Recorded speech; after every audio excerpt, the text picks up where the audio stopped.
Hey, morning.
哎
，OK，好，可以，谢谢啊。哦，是哈，我怕没有看到，没有人回应啊，你下次回应我一下，可以，拜。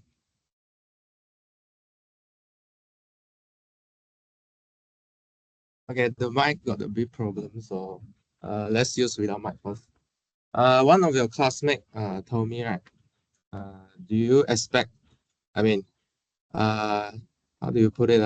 So Amber says, do you expect me to understand before come to a lecture? Is it what you meant? What do you mean last time? How do you say it? How do you say it? 啊，没有，你有跟我讲过不是？对不对？OK，I mean it's OK，不用紧啊，是可以的，对吗？你也有在场嘛，对不对？你也有在场嘛那天，是不是？就是那天考完试过后，对不对？是不是这个意思？不用紧，it's OK，可以问的，但是就是说我们理性讨论罢了，就是我们讨论就是说，I mean I don't expect you to understand before coming to the class, okay? But what I expect you is you have some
Testing.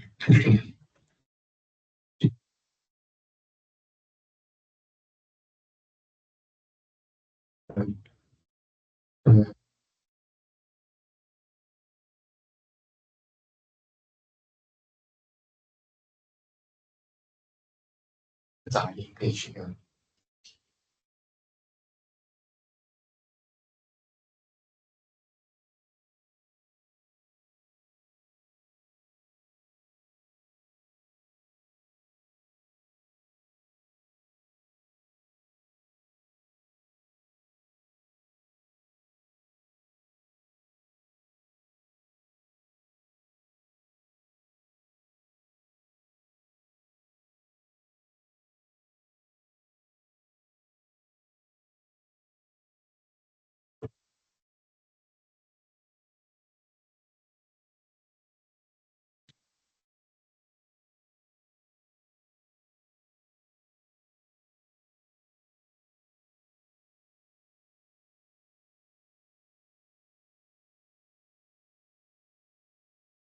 这样是这样对。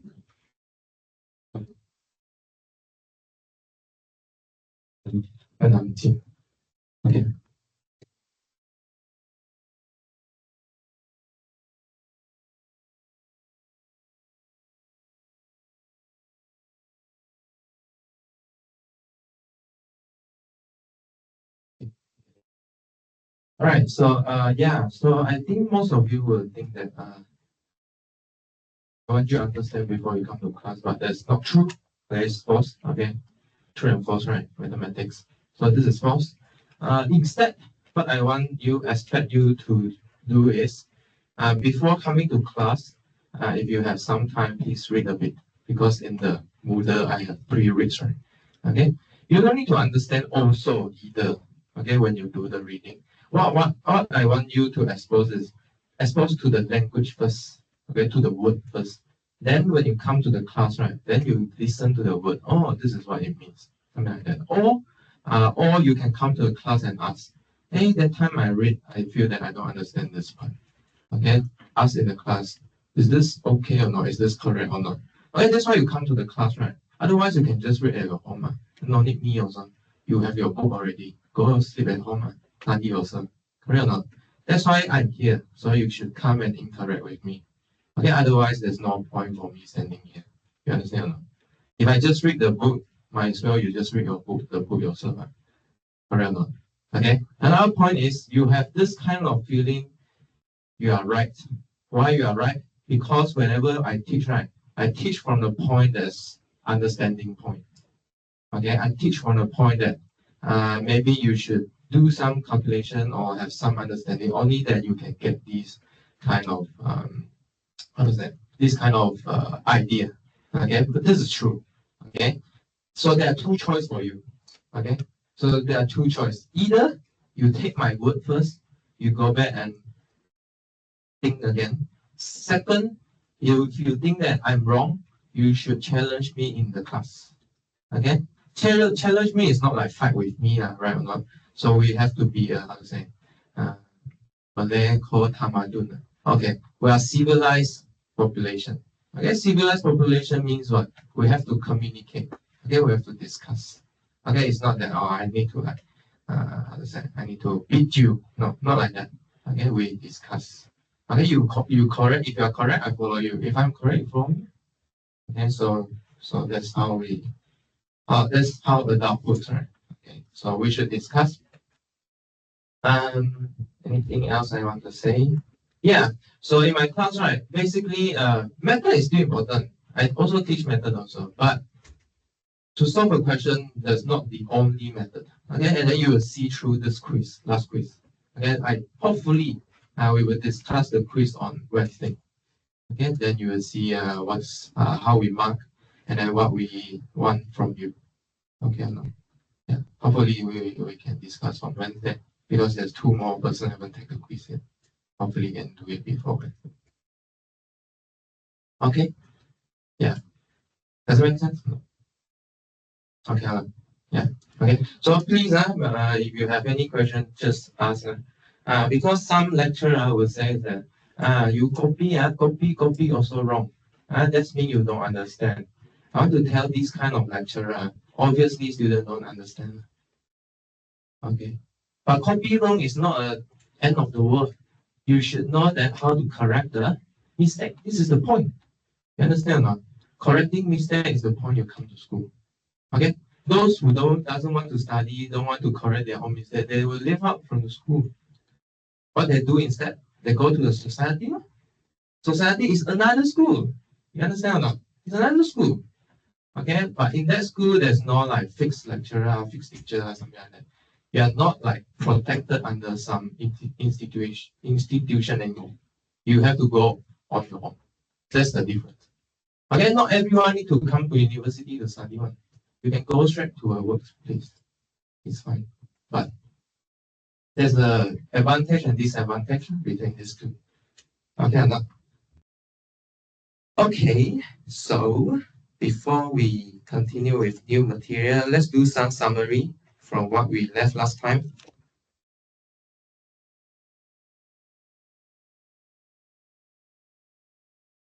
So we'll do summary on the chapter on determinant. Okay, so far we have at least three ways. Okay, three ways to find determinant. Right, we have three ways to find determinant. So we have three ways to find determinant matrix. Let's call a matrix A. Sorry, we shouldn't find determinant. Let's find inverse. Yeah, on the chapter on determinant. This is the chapter. Determinant chapter.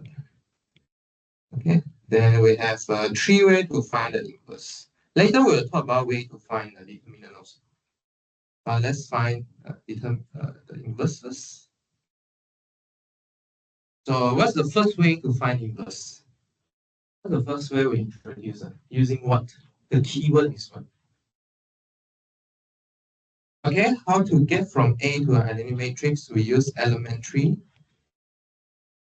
row operation, or we can use the corresponding elementary matrices, right? So if A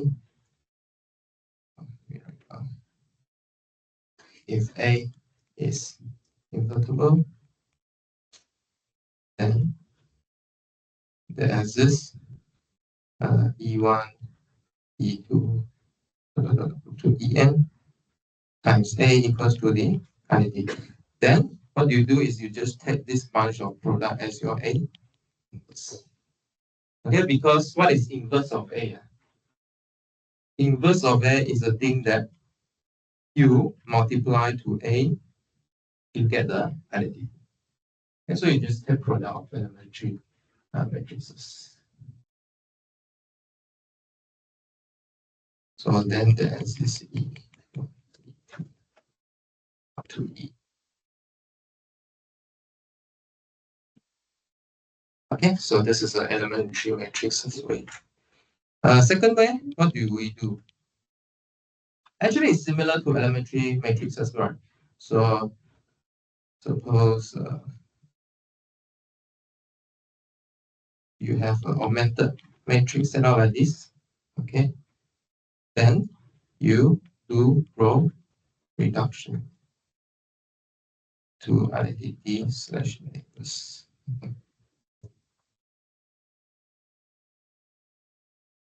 Okay, how about third way? So third way involve determinant already. What's the name? Cramer's rule. Okay, yeah. So we use Cramer's rule. Okay, Cramer's rule here. So A inverse equals to what? 1 over determinant of A times O. Sum of.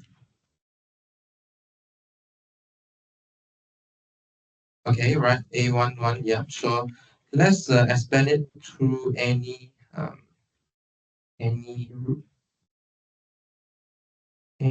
column first.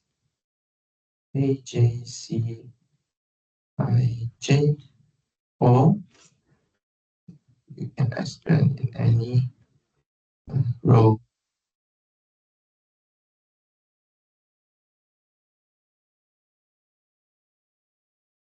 AI, right? Last time we said. Okay, so this one is fixing. So this is fixing column. The other one is fixing row. Or in other words, we expand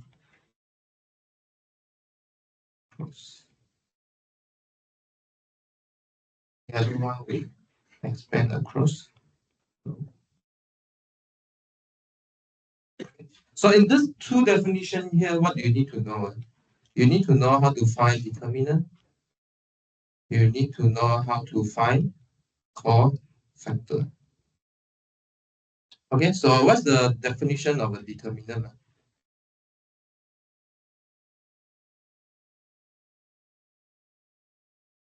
Sorry. Did I give the correct thing or not? Feel like something wrong. I think this is the determinant formula, right?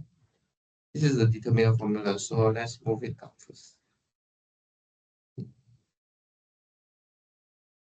Okay, let's scrap this. Okay. Let's scrap this. Okay, let's restart again. I gave you a determinant formula. Okay. Okay, I think this is a bunch of matrix, right? Because this is a matrix. This should be a matrix. So how does this matrix look like? We said that this is the generalization of who again? So this is the generalization of 2 by 2 inverse formula, which is okay, I think we recall now. So generalization of a 2 by 2 inverse formula, which is A inverse equals to 1 over AD minus BC, and then you swap A and D, and then you put a minus on B and C. Okay, so I remember. So just now I gave you a determinant formula. Sorry. So this part here we generalize to determinant. But how about this weird transposing part? We call it what? This is the adjoint of A, right? Last time we said adjoint of A. Okay, yeah. We call it the adjoint of A. So Cramer's rule actually is about using the adjoint of A. But how do we define adjoint of A? Do you remember last time we discussed why we produce this name of adjoint? Actually, this is a transpose of a matrix of Cij, right? Okay, so these are the core factor, and then you transpose it. So what do we mean by transposing here? Okay, let's finish this guy first.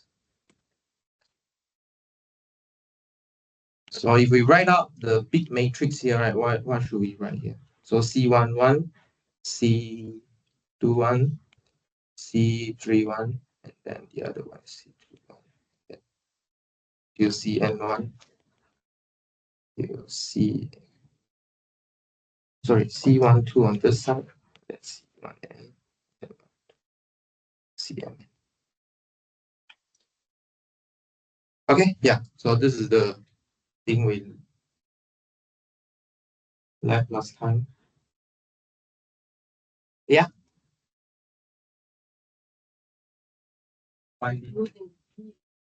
Yes. So this is a consequence of a Cramer's rule, if you like. But we also call it Cramer's rule. So maybe better way to say is a consequence of Cramer. Yeah. So the B you set there, I think is something on the inverse. So you can use the Cramer's rule to cook up this formula. Yeah. I included in my lecture notes, but I didn't mention class because I think it's not very beneficial. So what we do last time was we try to deduce this 2 by 2 formula from this formula, right? You remember? We do in class. We use this Cramer's rule formula to prove this 2 by 2 inverse formula. Yeah. I think I forgot to include in my notes, so I will do it today also. I'll put this part back into the action notes. I do it in class, but I think I forgot to put it. Yeah. Okay, so far okay, no? So far okay. Okay, so until this stage, you should ask, what is determinant of A and what is cofactor? What is these two things? Because these are the two things that build up this inverse matrix. Okay, so what are these two things?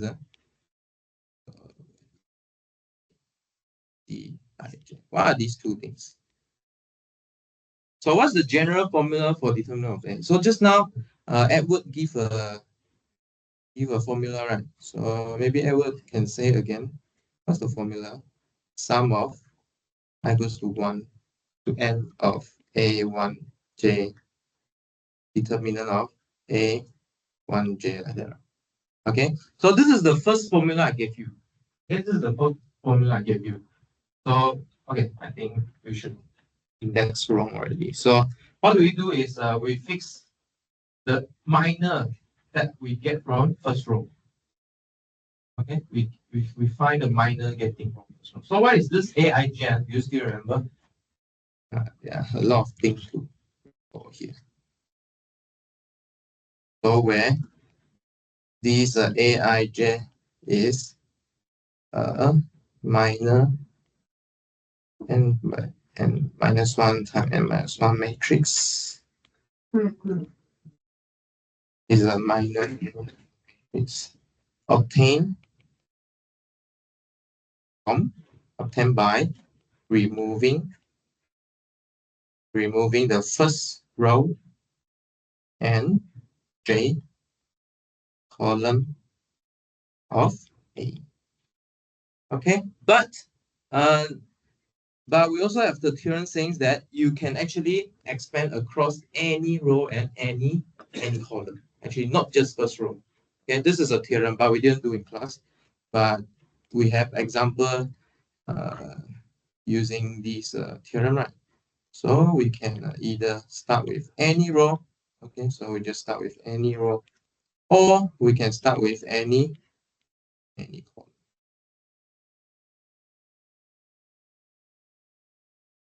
Okay? So either we start with any row or start with any column. So here we fix this row, and then here we fix.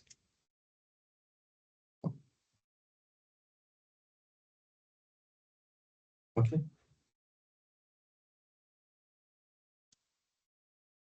Okay, why I say that the first one I fix row, because this index, right, only run on J. I is a fixed I. So in the first row here, we fix I to be 1. Okay, but why I put I here? Because I could be 2, 3, 4, 5, 6, 7. Does that make sense? Okay. Yeah. So when you see this summation, right, so make sure you know what the index is running.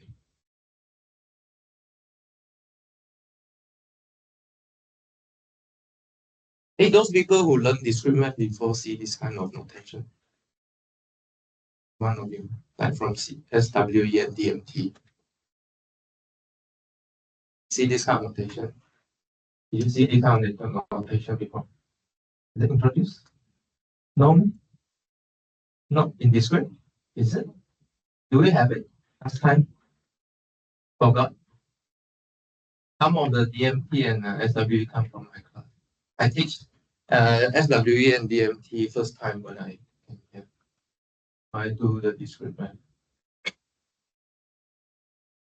Never see? Never see it. Okay, so maybe I do some crash course on this one, very quick one.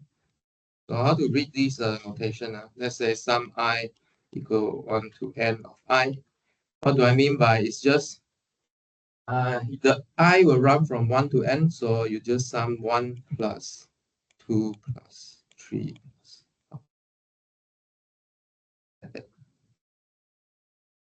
Okay, and then let's say I put another variable in.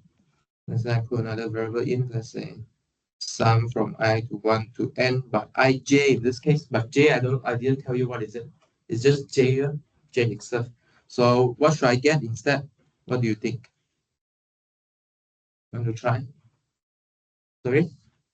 Yes, 1j plus 2j plus 3j, and then also up to nj. Good. Very good. Yes, exactly. Okay, so you can see that if this J is not running, I just for this I you can pick one. Any row you can pick. Does that make sense? Question. Yeah. Wow, very good. What's the minus one called? What would we call it? Determinant got three parts, right? Yes, you are right. So what's that part called? We call it a signature. Okay, so what's this minus one? It should be a alternating minus one. Okay, alternating minus one. So how do you make it alternate? Basically, you take it to the power of the summation of the two subscript. Okay, so in the first case you have 1 plus j. In the other cases you have I plus j. Yes, very good. Okay, so there are three parts here. So one part, two part, and three part, okay, to build your determinant.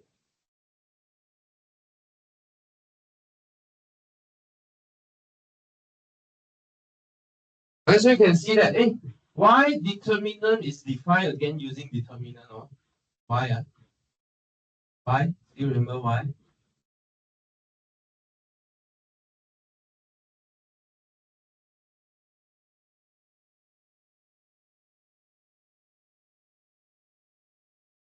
Why? To multiply two matrix is easy to copy. Okay, so actually we have defined a determinant for the 2 by 2 matrix already.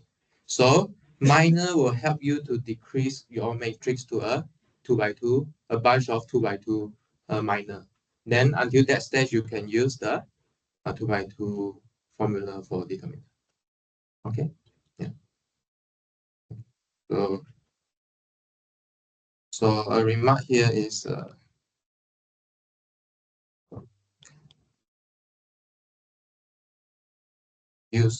we reduce.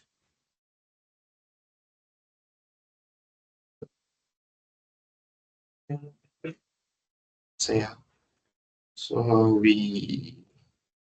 resort we resort to sum of a bunch of determinant of 2 by 2 matrix. By 2 by 2 matrix. Okay, yeah. Good. Right. So this is the formula for determinant, right? Okay. How about cofactor? How about cofactor?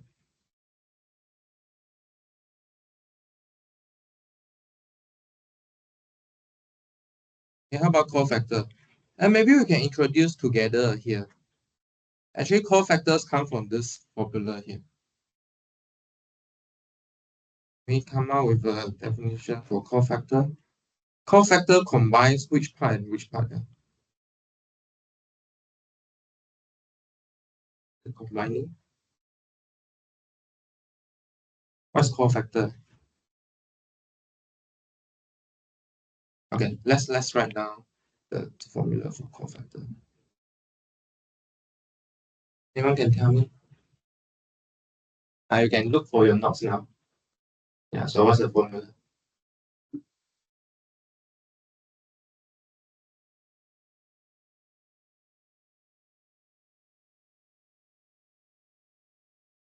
And your thing tell us your thing. Your thing, right? Like what's the formula?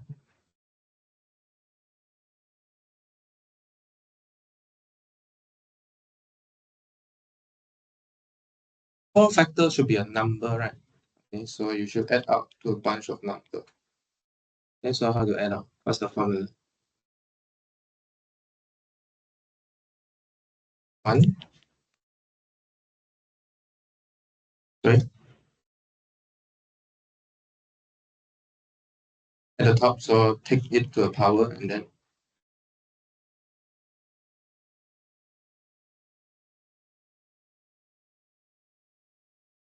Aij like this. But Aij should be a matrix, right? We want a number. Determinant of Aij. Okay. So what does it mean here? So meaning actually you combine the two parts here. So you combine the signature and combine the determinant here. Determinant of matrix. That's why you call it a cofactor. Okay. Does it make sense? Okay. So everything root from this determinant A formula here. Okay. They're wrong. Okay. So far, okay. So if you're gonna find inverse, these are the way you can do it.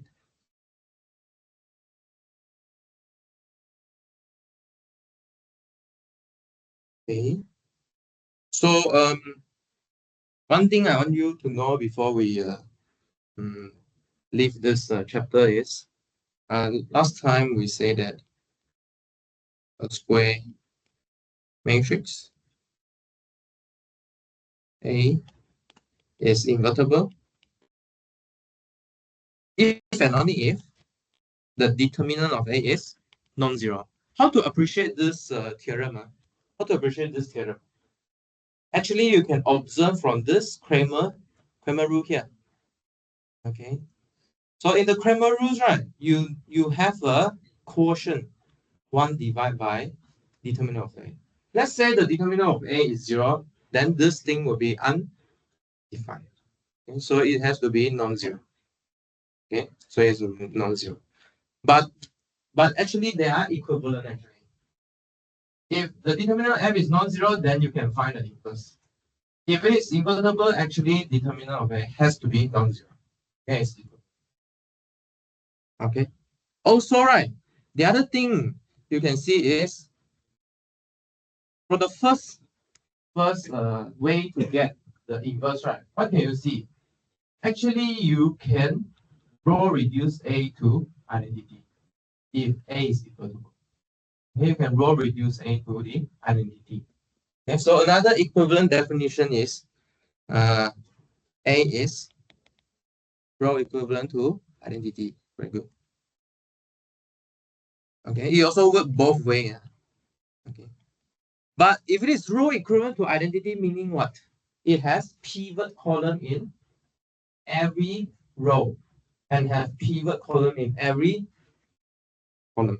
Okay, so A has pivot position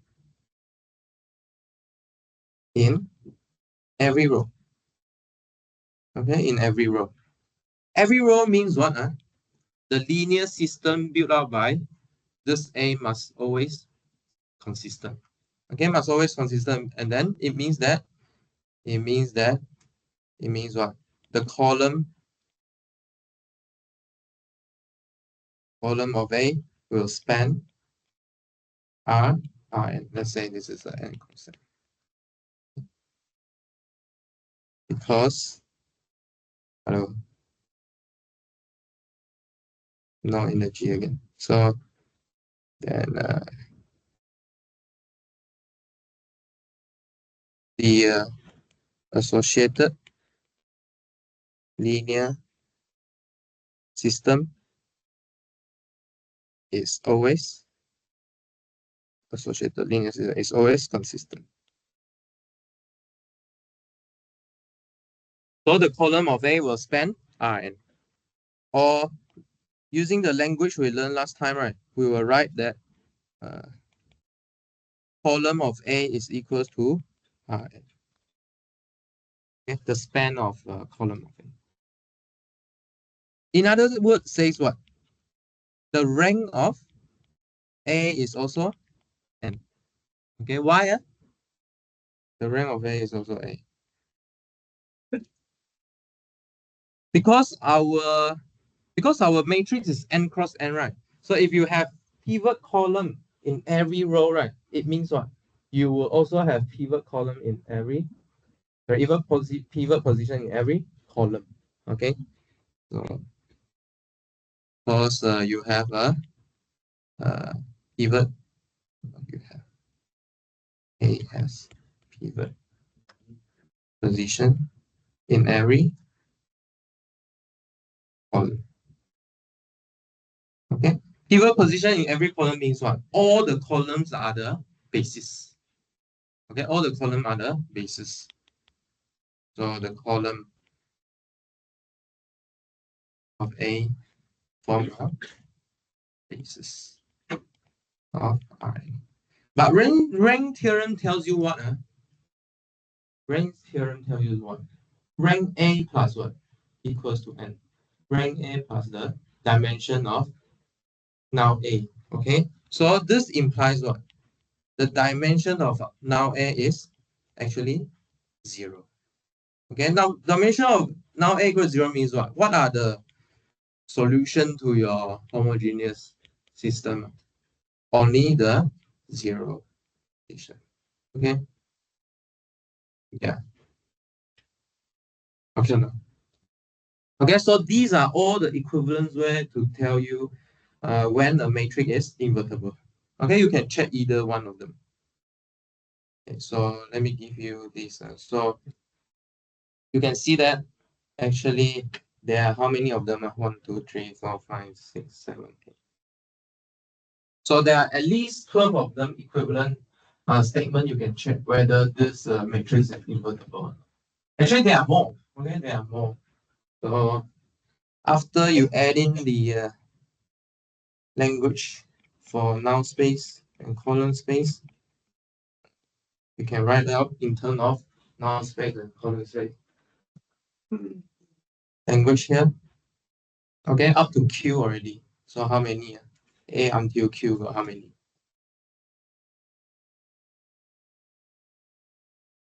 And then you can still continue. Okay, later on we will introduce more language and then talking about similar thing. I think there are at least 20 equivalent statements to check a matrix is invertible. Okay, either one of them is okay. No need to memorize. You see, no need to memorize. You see, just now we just discuss. Just throw about 10 of them out already. So this is like just depend on whether you know the these what these word means. Okay, what these word means. Yeah, and then this is pretty important. For example, what is pivot position? What is row equivalent? What is determinant? Right? And what is consistent? And what is column? Okay, what is basis? What is dimension?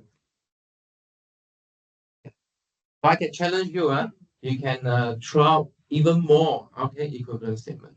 Okay. Rank is row, rank is row, rank is what? Rank is not row, rank is what?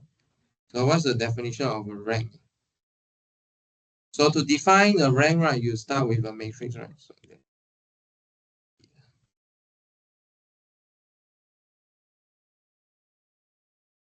the rank of A is what? Rank of A is a number. Okay, it's a number. But what's that number is the dimension. Dimension of what? Of column of A. Column space of A. So what's the column space?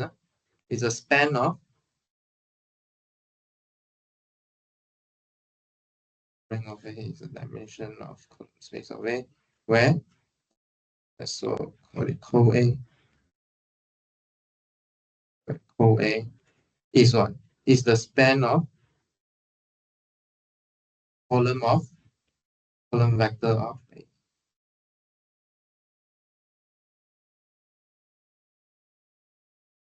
So long story short is rank A has something to do with the column vector of A. Okay, column vector of A. You want to find the basis of column vector of A. But how to find basis? What do you do? Again, row reduction. Okay, you row reduce your A and then see how many pivot position. Okay, and then those pivot column will be your basis. Okay, does it make sense? So question is how to find basis of code A. So what do? You row reduce A, row reduce A, and then check the pivot column. Okay, and then they form what? They form the basis of code. And then the number of pivot column is exactly the dimension of code. Okay, no. Question? Yes. Good. Actually, you need to check, but there's a theorem saying that those pivot columns are the basis. Yeah. So it is checked by the theorem. Yeah. But last time I showed you in classes, I want you to appreciate that theorem. It will always be, actually. Whenever theorem says that. If there's no theorem like that, right, you have to always check. Okay. Yeah. So right. So more precisely, I should say here by theorem. Okay, by theorem. In this class, right, since I cannot prove too much, so I only can show you examples. So sometimes those examples could be extended to a theorem actually. I want you to like appreciate these theorem statement instead of using it. Because if you just use it, you will got scammed one day. 你会被骗，不希望你被骗，好不好？我也不喜欢骗你。But one thing you need to how to say you need to suffer a bit lah. Why suffer a bit? Because you need to learn the story. Actually, storytelling is quite hard. But I think as a university student, you should do some storytelling. You should try and, for example, if you have friends, right, you should like always talk to your friend. Can you like explain the concept well or not to him or her? This is how you practice actually. You should practice. Okay, fail doesn't matter, correct or not? It's just like normal conversation. Right? Do you talk to your friend or not? Does any one of you don't talk to your friend? 就是电脑些都不讲话，有没有讲？比较宅一点，会不会？这边比较多，here mostly is SWEDMT, right? TCM, TCM, do you need to talk? You need to talk, right? You need to talk to your patient, right? TCM should talk. Otherwise, patient don't believe you. 那这医生好像不会一样，摸下摸下吧。You should talk. Okay, you should learn how to talk. Yeah, communication is pretty important. Okay. Yeah. Any questions so far? So I challenge you, go back and write more than 20 equivalent statement now. Let's see that you have a different way to check whether the matrix is invertible. Actually, I'm quite happy with your quiz actually, because your answer is not like fixed to one way. Okay, I can see that some of you are solving from an understanding point. You understand the concept and then you try to tackle from the definition. Yeah, it's quite good. Okay, this is the way to do it actually. That is the way. All right. So far, any question or not? 10:46 already. Any questions so far?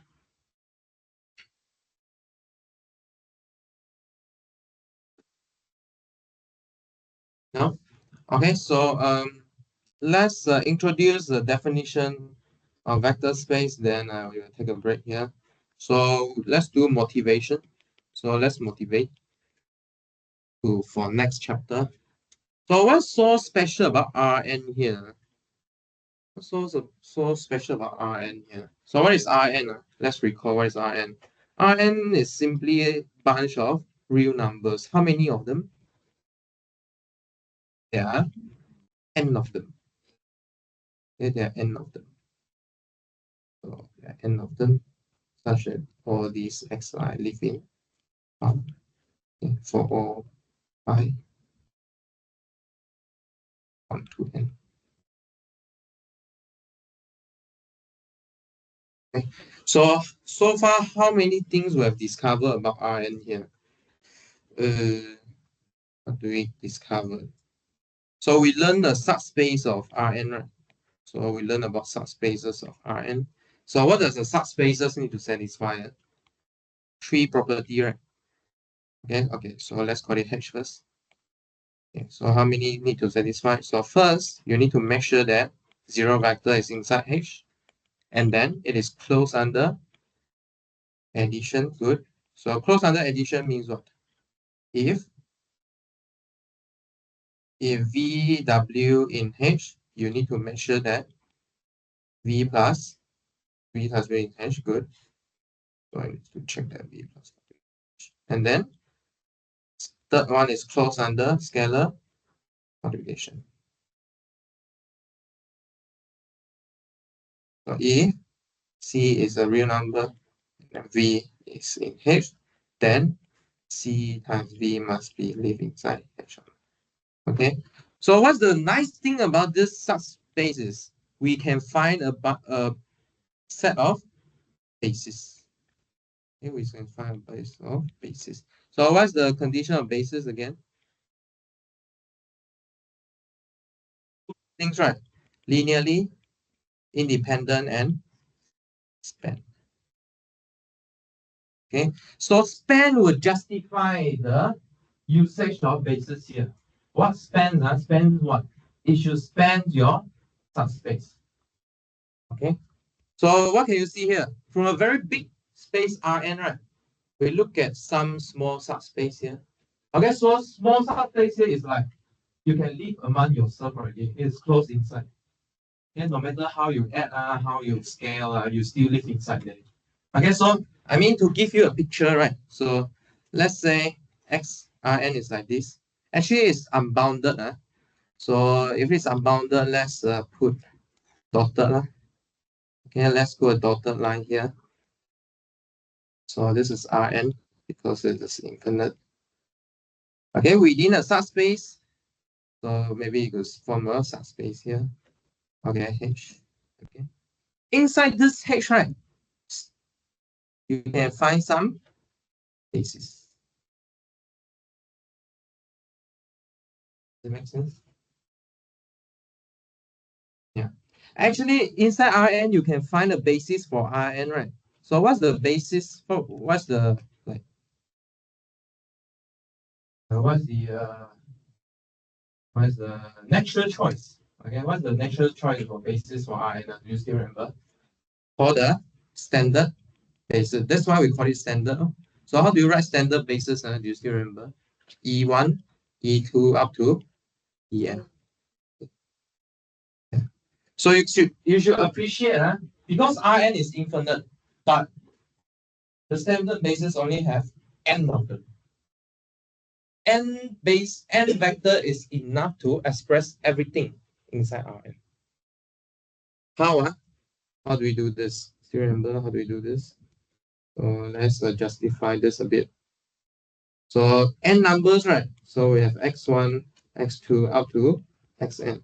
How do we use this n standard basis to express all the vector here?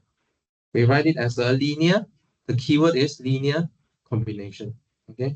So write it as x1 times e1 1 0 0 0 0, and then x2 times 0 1 0 0 0 0 up to xn times 0 0 0 up to where 2. Okay. Yeah. So this is how we get to everyone. Okay, for different subspace of Rn, you need to do what we call the row reduction. okay, to find the pivot column. Does it make sense? Okay, so we're gonna extend the idea of this to different spaces. It's what we call a vector space. Okay, so this is called a vector space. Okay, so in this space, the elements we will call it vector. Then we can call it vector. But in high school, what's the vector to you? Maybe the vector to you is there's an arrow with a line, right? So there's an arrow with a line. So arrow with a line means what? You can have direction, okay, and then you can measure its length, which is magnitude. Okay, so this magnitude, how to spell magnitude? D. Yeah. Okay. So these two ideas here, we will pursue it further in the chapter 5 or 6, direction magnitude. But for now, we will just collect the algebraic structure here. Okay, so what's the algebraic structure here? Obviously, is the vector addition and scalar multiplication. Okay, these two, just these two. So space is basically a bunch of a vector. We call it vector. A set of things that you can add them together, or you can scale them by a number scalar. And what can you observe here? So first, if U is in V, V is in V, U plus V is in V. So this condition is called what? Closed under vector addition. Okay, so your vector space must be closed under vector addition. Second, U plus V equal to V plus U means what? The vector addition will commute. Okay, commute. The commutativity of addition.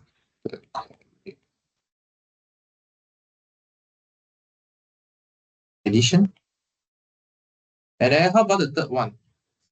Associative. Good, very good. This is associative. So associativity tells you how to add three things together. Okay. Because why this is important? What do you think? Why do you think this is important? What do you think? Because in principle, I only tells you how to add two things together. Okay, but how to add three things together based on you know how to add two things together. Okay, so there are choices, right? You can either add the first two first, or you can either add the last two first. But does it matter or not? It does matter sometimes. But in vector space, we make it the same. Okay, yeah. So actually, we also study something called non-associative vector space. Okay. So all the vector space we study is associative. 4, how about 4? What does this 0 do? 0 sends every U back to U, which means that it is a identity. So additive identity. About 5. Inverse. Good. So this is the additive inverse.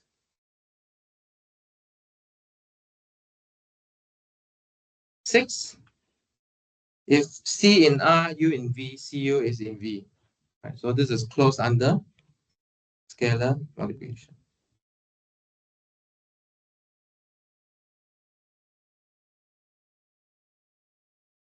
Okay, and then 7 and 8 are both distributivity. Okay, either you distribute across vector addition, or you distribute across scalar addition.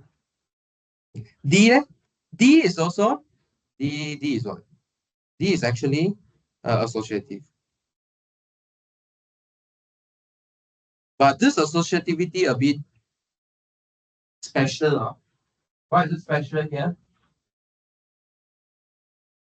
Because on the left-hand side, actually you are taking scalar multiple on vector.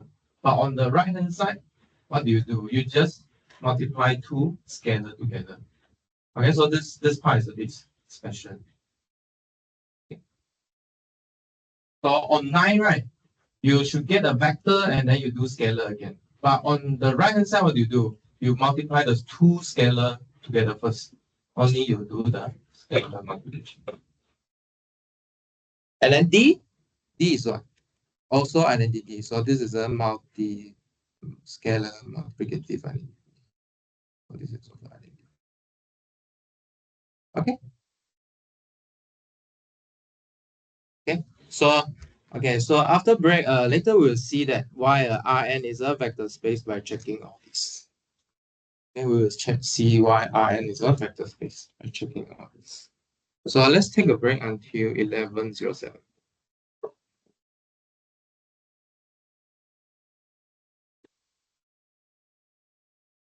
可以帮我检查一个 step 吗？什么？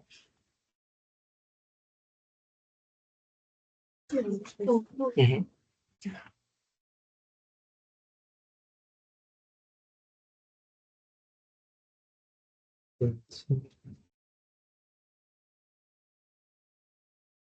row space 它是拿 reduce echelon form 那个你说我自己拿是吗？只有不是 pivot 才能拿，是不是 pivot 的不可以拿。如果是对，对，没错，对，对，没错。我再讲，你是说从同一个这个拿出这个答案是不是？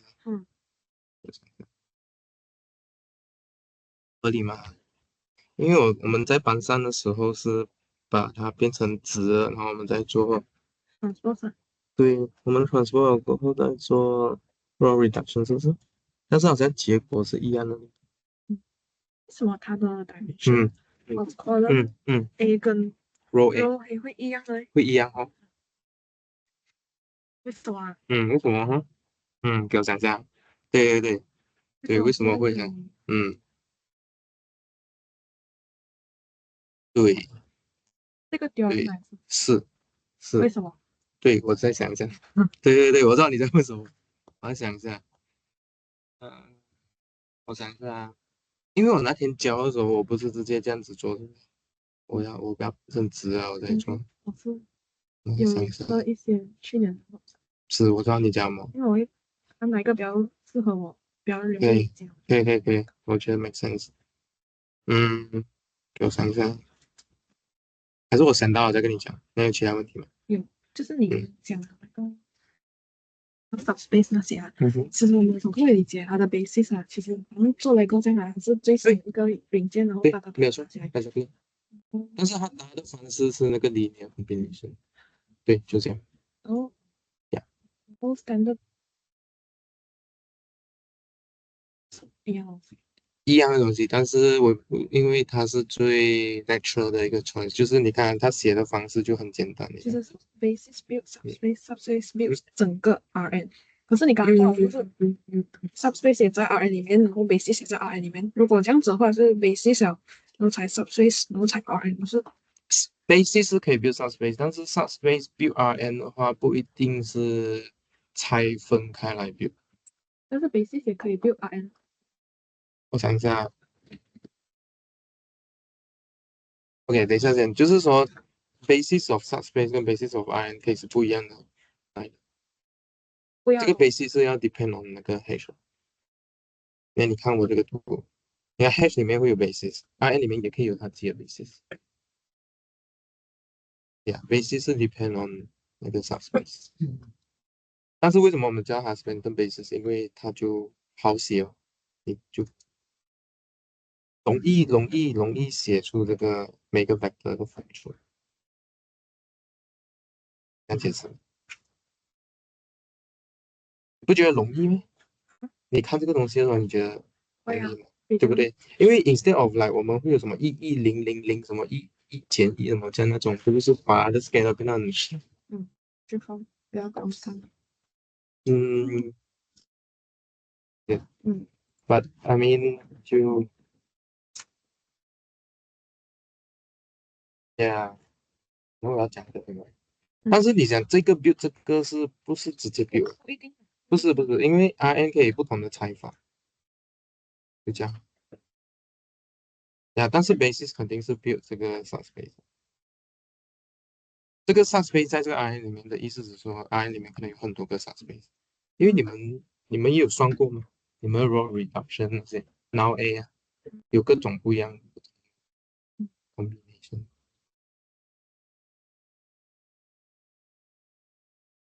也是学华语的，因为我有意思啊。是啊，应该用 ChatGPT，我一定要知道它是什么意思，我才能理解它懂在讲什么。不能看英文，因为我英文啊，它有点太多那个 term 了。但是华语也是的吗？可是华语是我的是，但是我是想说，你的数学是用华语学，是用英语学？英文。对啊，怎么你会去考虑用华语？真奇怪。可是我看两个都明白。哦，是哈，这样很神奇啊。因为 for 我的话，我们也是英文嘛，所以我就看英文。那有时候英文它有点复杂哦，因为我叫 ChatGPT，因为啊，你要学 subspace 啊，跟学子空间啊，都是两个功哦。我叫 ChatGPT，我讲你就用最简单的方法解释给我听，它只解释到其实很简单。那用华语吗？华语跟英文我讲有时候会翻译啊，因为我看不懂华语，我讲你反是啊，正英文是啊，是啊，是啊，是啊，是啊，that's the point，that's the point。OK，所以就那理解就好了。嗯可以下次。，OK。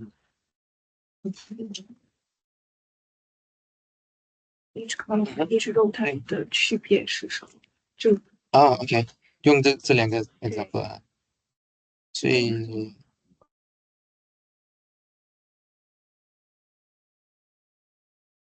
OK，嗯，所以可能所以要讲的可能是，嗯，我想想，可能 column 跟那个 size 还有关系，size of 这个 A 还有关系，因为比如说啊，OK，不然这样讲，所以 every column 如果有 pivot 的话，肯定是保证你的 solution 是 unique 的，对，但是它不一定保证你的 system 是 consistent，就像你这个 case，因为这个比3比4，如果哪步为零的话，它就收不到。但是它可以保证的是 every solution 是 unique。OK，every row 如果有 pivot 的话，可以保证什么？你的 system 肯定是 consistent 的，不管你放什么比一比的这个。但是它不能保证的是你的 solution 是不是 unique，因为你可以像你这个 case，它可以有 free random。对，就这样。所以，yeah。我问他，这三个什么东西？这三个什么东西啊？那这个我已经写出来是什么东西啊？这个就是这个东西啊。这是什么东西？这是什么东西？这个是一个 set 来的，set 里面的 element 是这一个，所以里面的东西都是这样讲的。但是如果 OK，如果你不是很喜欢这个写法的话，有时候我们会把它写成 vector form，x e x y，这个这样子，也就是一大堆的 vector，一大堆的 vector。对，这个的话就是这个三个定义哦，它要符合这三个定义。什么是 subspace 哦？这个三个定义我写出来了，就在这边，要符合这三个，要检查这三个东西。其实basis 我也写出来了，就是这两个，你要符合这两个条件。就是看条件的，对呀，意思啊没有错啊，没有错啊，没有错啊。我们定义的每一个 definition 都是来 based on 一些条件的。就是有来，嗯，在 graph 里面可以讲去定义这三个东西。去 graph 里面讲，你在 graph 里面定义的吧？这三个东西。不是，就是这个定义吧，就是这个定义了，就是这个定义吧，就是这个定义吧。你可以去检查的，我们有 statement 在那个 note 里面呀。我建议你哦，你把那个 definition 全部列出来，因为不然的话你要一直 recall。你可以把那些所有的定义啊，把它列出来，那些字，懂什么意思吗？就是 like，就是我写的这种 definition 啊，我觉得 definition 蛮重要的，因为我们全部都是 based on definition 在做东西。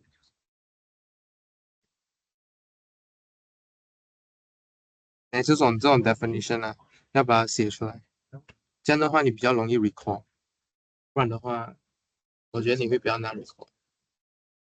但是就是我写的这一边全部是它的定义来的，它除了这定义的什么背后意义，就是背后意义。就是来嗯哼，它是什么东西啊？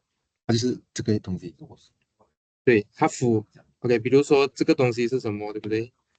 比如说这个东西是什么，它只要符合这三个条件，它就是一个 subspace。比如说什么叫做 basis，它只要符合这两个条件，它就是个 什么是 basis。H 在这里面？你要叫它名字，零 element of H 对，没有错，就是这个 hash 里面有零在里面。就是后面就像 OK，我讲 hash 的时候，不是我可能会写成这种 form，然后我要检查零有没有符合它的那个，它会符合。这个零是 homogeneous，不是，就是这个字面上的意思吧？零有没有在里面？比如说一个 set 是女生吧，set 女生，然后我问你男生有没有在女生的 set 里面？没有，没有，就是检查吧。你要知道这个 hash 是什么先，你要知道怎样活在这个 set 里面先，然后你才检查这个零有没有在里面。所以如果要检查的话，其实我要告诉你什么是 hash 先，跟着 hash 变。呀，不可以乱拎啊，不可以乱拎。呀，因为你对，就 I mean 就因为讲讲哎，我知道你的想法，其实我以前也是这样，因为讲讲哎，因为我们以前是用 pattern 来学的嘛，看到零就是这个是零，这个是零啊，看一下是不是有关系。但是就是我们先讲讲哎，先理解那个东西是什么的，怎样理解？就是每一次我讲一个 definition 的时候啊，我就会 come up with 一个 example，所以你一定要理解那个 example。你不要以为说哦，那个什么好像我很简单，我知道在做什么，不是，你要拎回那个 definition，你才会理解。你不是应该要知道我做什么就可以了，你要知道为什么还会解释那个 definition。等一下我会再给你这样子的状态。现在我给你10个条件啊，等一下我们检查为什么这个东西是这个 vector space 为什么会符合这10个条件，一个一个的检查。Yeah.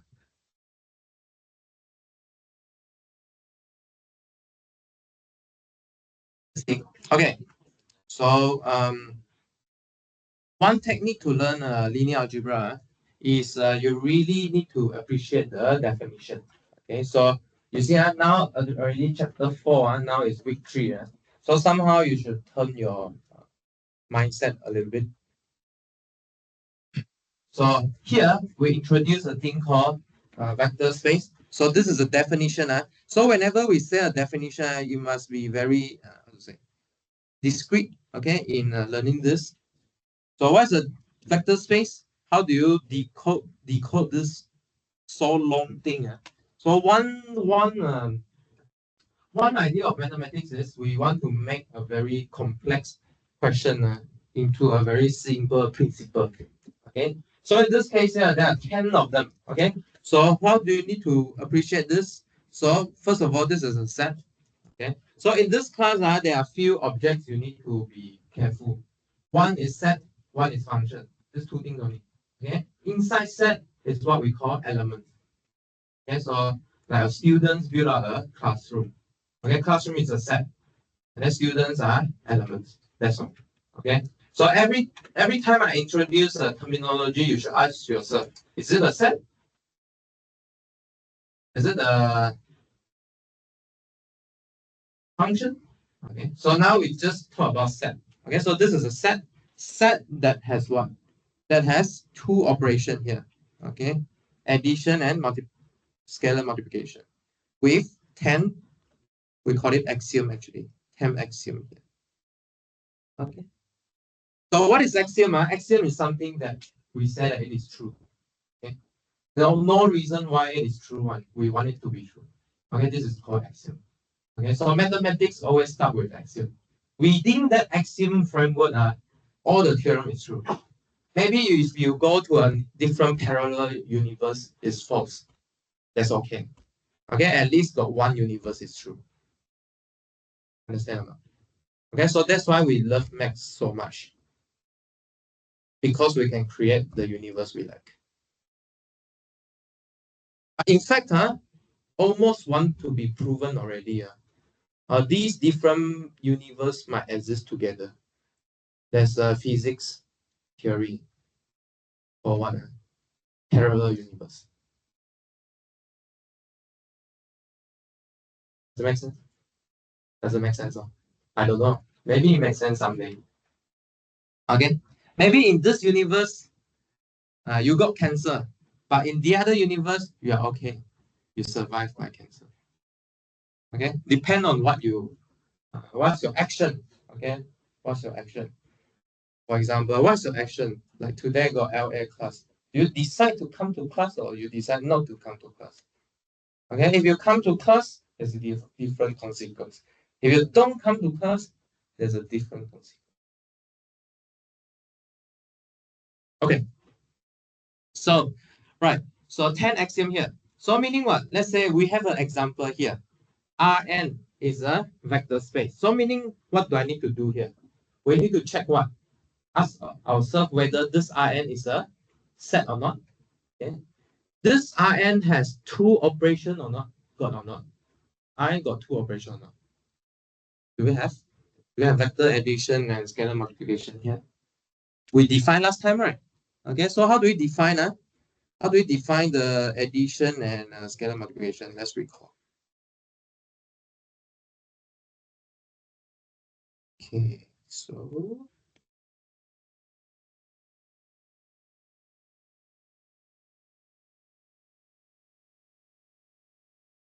so let's recall what's the scalar multiplication. Rn. Okay, so Rn is a set. So what's that set? So let's define again. This is n numbers putting in the bracket, right? We call it a vector.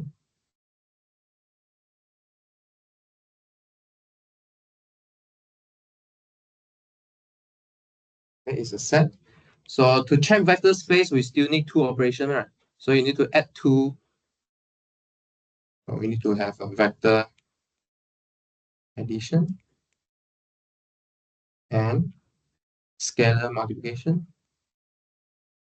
Okay, so let's recall how do we define these two things here. Vector addition is what? X1 up to xn plus y1, y2 up to yn. Okay, so now a very important thing here. I put here dot equal. Dot equal means what?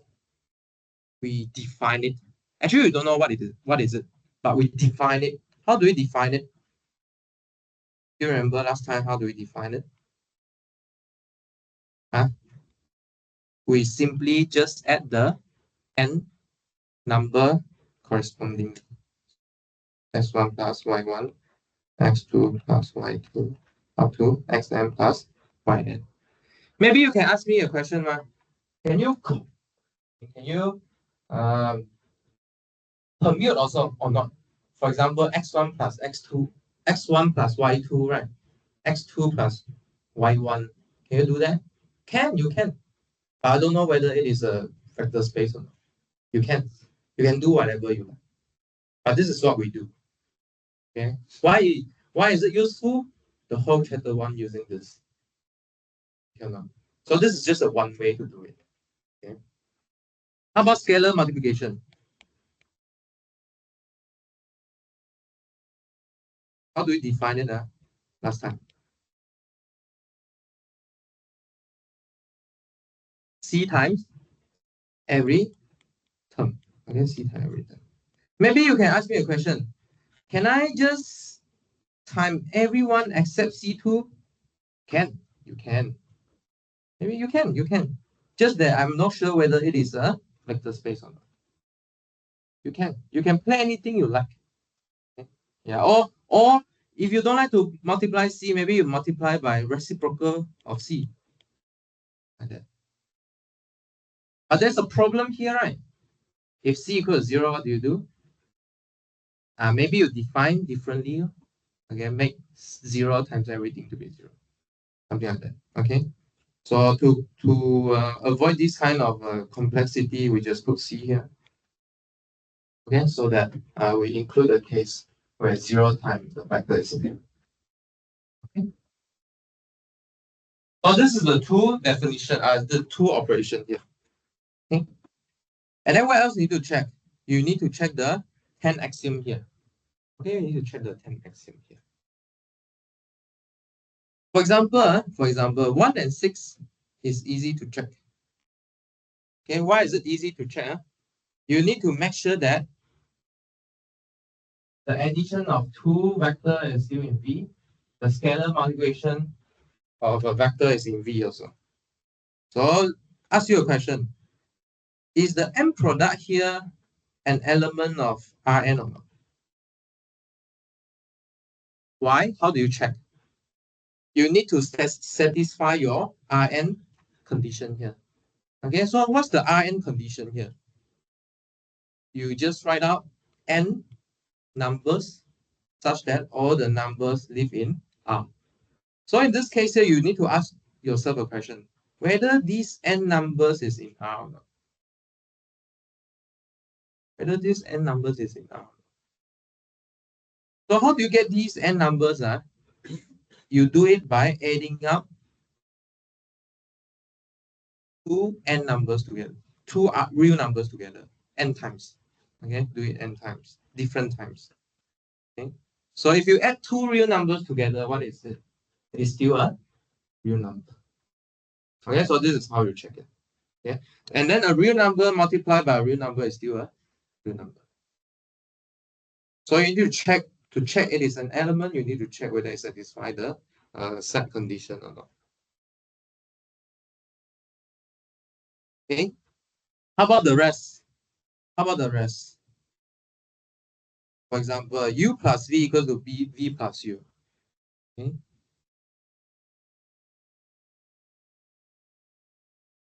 So is it true that? So let's check the second point. So is it true that u plus v equals to v plus u? Okay. So let's write down both cases. So one is u1, u2 up to un, v1, v2 up to vn. And then on the other side, what do you have? v1, v2 up to vn plus u1, u2 up to un. Okay. But by definition, what are them?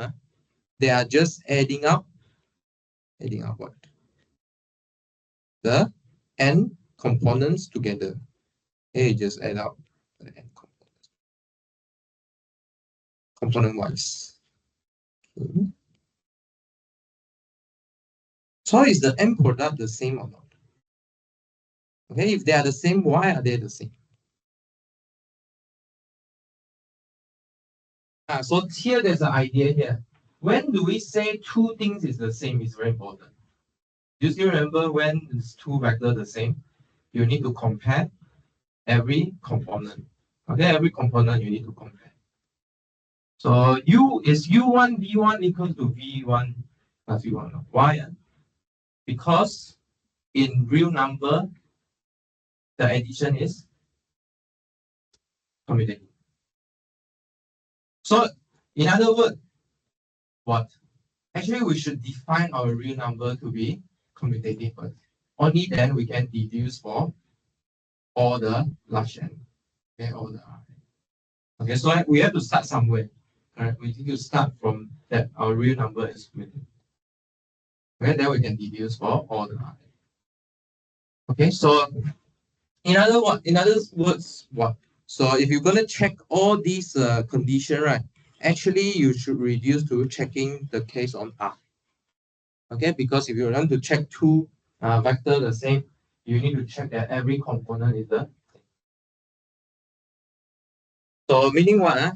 Actually, we play a bit cheating here. We define our real number to satisfy all these conditions here. Okay, yeah, that's right. That's right. 对吗？是不是这样哦？你们老师有没有跟你们教过？有没有教过你们2+3等于3+2？没有问过为什么呢？ You never ask your lecturer, I mean your teacher, why 2 plus 3 和3 plus 2. Why 2 times 6 equal 3 times 6? 3 times 2? 没有问过吗 Because we make it like that. Yeah, we define it to be so. Yeah, it's commutative. Yeah, we define it to be so. Okay, so there's nothing to like dispute about. We do have a non-commutative arithmetic. We do have. Okay, we do have. If you like, you can come to MNT. We do have. Yeah. But for now, real numbers are complex number. All of these are commutative and associative. Very nice. Okay. Does it make sense? Okay. Yeah. So can I leave you to check all the others? See if I'm checking on my notes or not. I didn't write it out in full.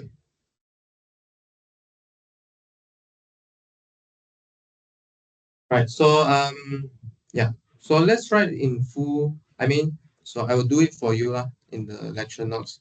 So let's do it in the homework. So homework check other.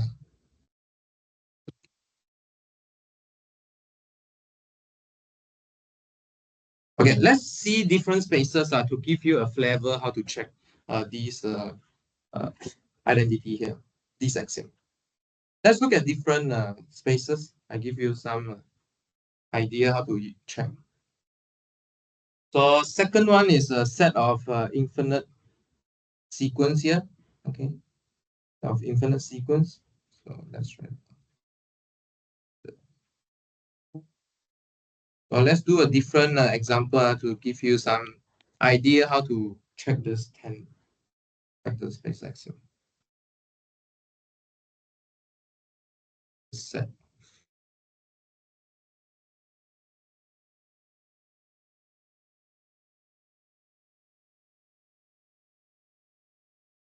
Actually, this infinite sequence has a name. We call it R infinity. Okay, R infinity. So just now I just show you Rn, right? So meaning it stop at 1n, but this one never stop one, R infinity.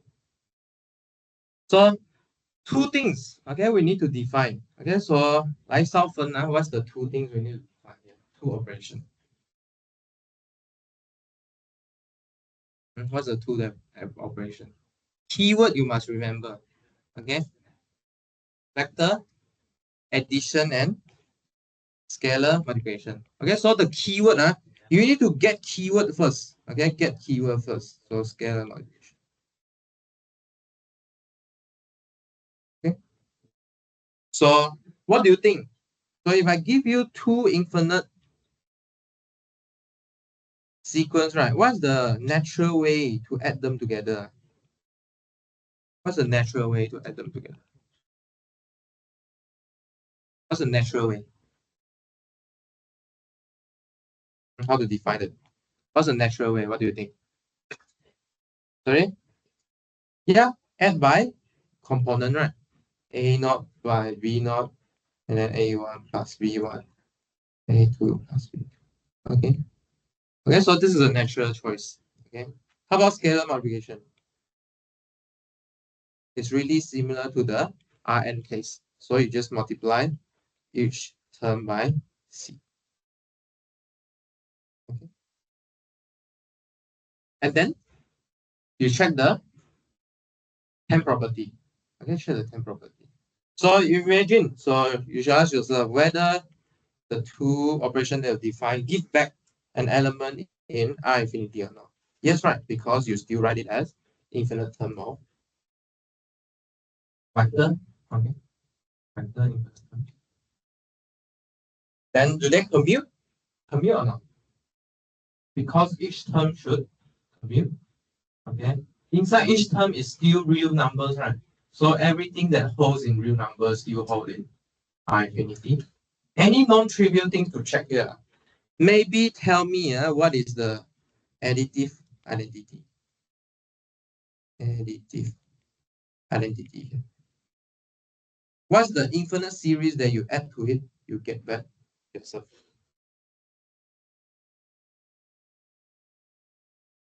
So what's the infinite series that you add to A0, A1, A2, that you get, that A0, A1, 0. So 0 means what? You put 0 in every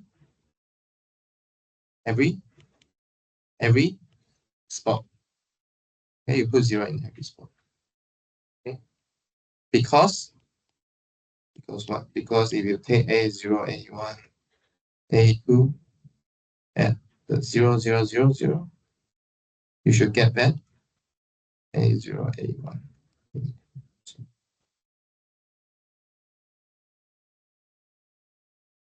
Any nice thing to check here? So these two follows from the numbers, and then we found a 0 vector already. And then how about the additive inverse here? Okay, how about additive inverse?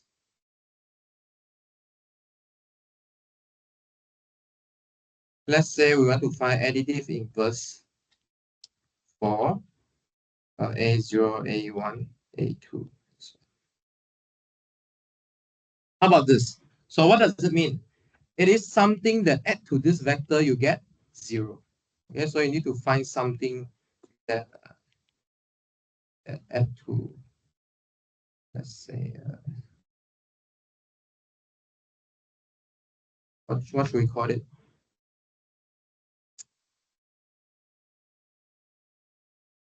What should we call it? What's the thing that add to this? Let's call it A. So what's the A that add to A0, A1, A2, such that you get a 0 vector? What do you think? Minus every component. Okay, so it's just such that this is true. Okay, so A, we should set it as minus A0 as A1. Okay. So this is okay. What other nice thing to check here? Let's see. So 2 and 3 follows from the usual number commutativity and associativity. And then distributivity also follows. Identity. Identity is obvious, right? Because 1 times the vector, what do? We just multiply 1 to everything. Okay.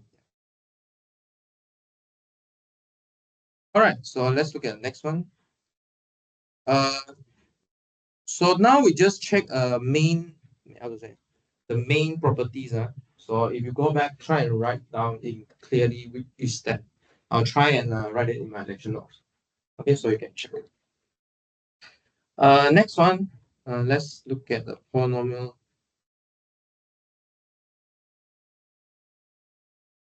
of degree at most n. Okay,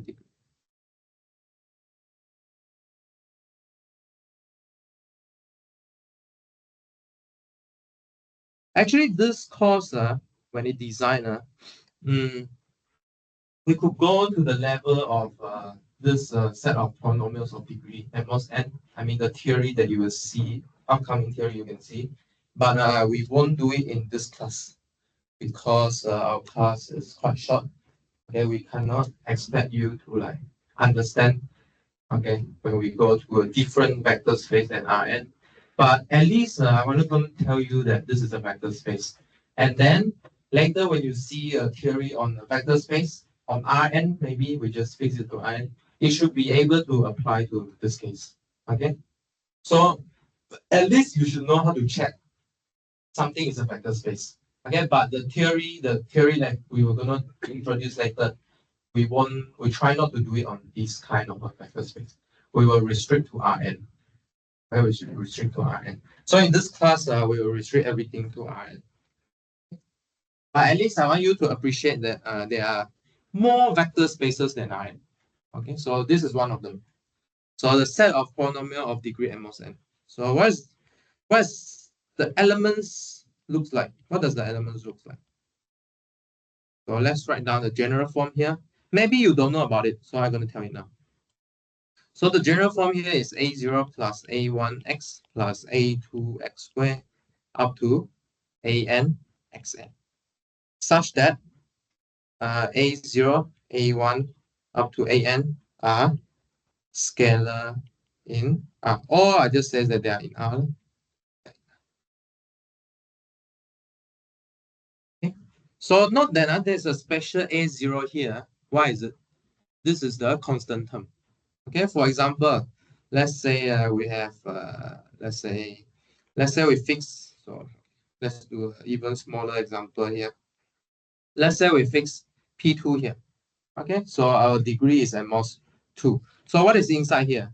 There should be, for example, like x squared plus 1, s squared plus x plus 1 also inside here, or 2 is also inside here. Okay, can understand? For example, what is not inside here? S cubed is not inside here. Okay, because our degree is at most 2. Right? Okay, make sense? Yeah.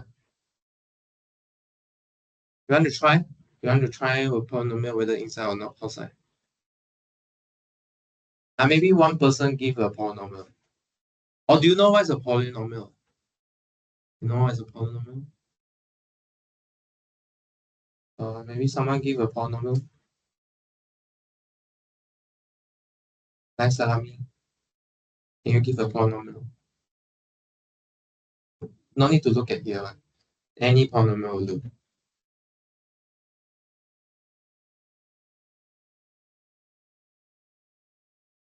And what's your favorite polynomial?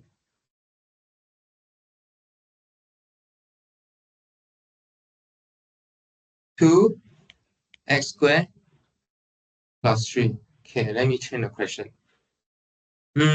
So the question is, if this polynomial live in P3 or not? Okay, let me ask. Nienyo.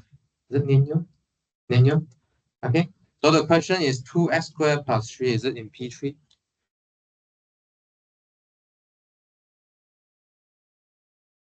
Yes or no? You only 2 choice only. Yes or no? And quickly. Yes. Why? Okay. So yeah, if yes, why? If no, why? Yes, why?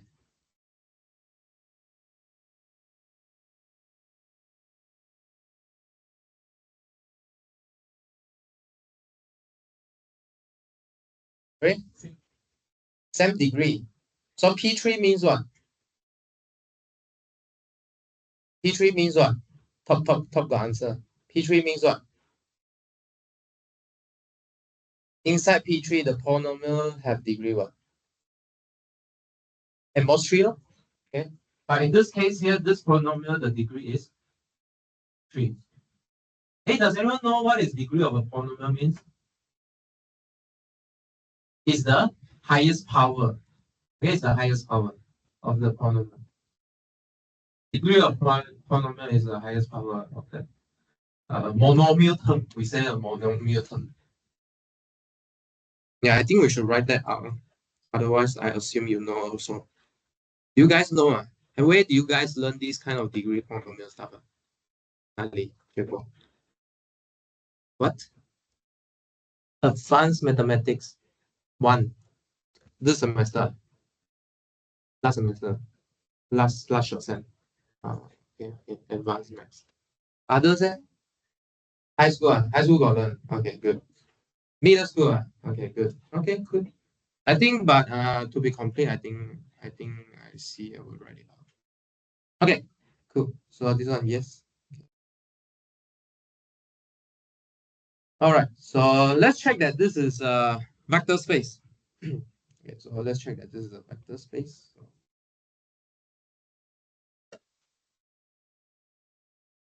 So two things to define first, right? So one, vector addition.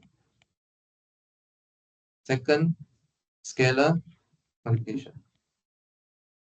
Okay, so meaning what? Vector addition means what? I gave you two polynomial. You need to tell me how to add them together. So I claim that there's a natural way to do it.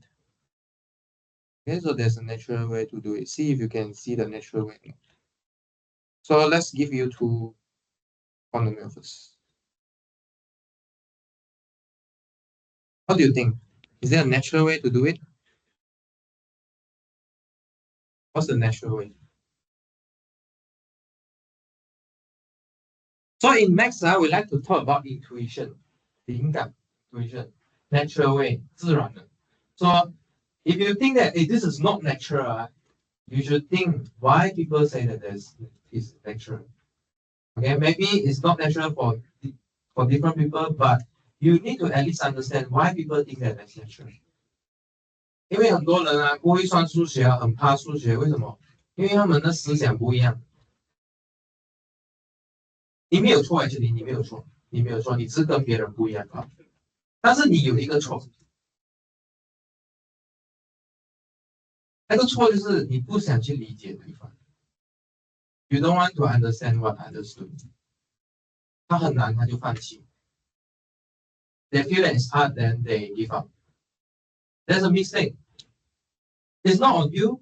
I mean your stuff, but the mistake is on you don't want to understand what people are doing. Okay, so mathematics is actually trying to understand what people understand. Okay, you can see that mathematics has different branches. Actually, these are different ideas to solve almost actually exactly one thing. That is to find truth. As easy as that. Okay, so that's why maths is very hard. Why maths is very hard? Because it's a collection of different ideas. Okay, so yes, it is hard. But if you give up, meaning what? You don't want to understand what people are doing. As easy as that. Okay, so in this case here, what's the natural choice? Come back. What's the natural choice here? Do you think? I can remember some name only. Nicole. Where's Nicole? There are two Nicole. One of the Nicole maybe. Your answer? What's the natural way to add? And where's Nicole? Where's Nicole? Nicole? Here got one Nicole. The other Nicole? Where's the other Nicole? Nicole Tong the other one. 没有来啊 Okay, 好. So there's one Nicole now. The unique one.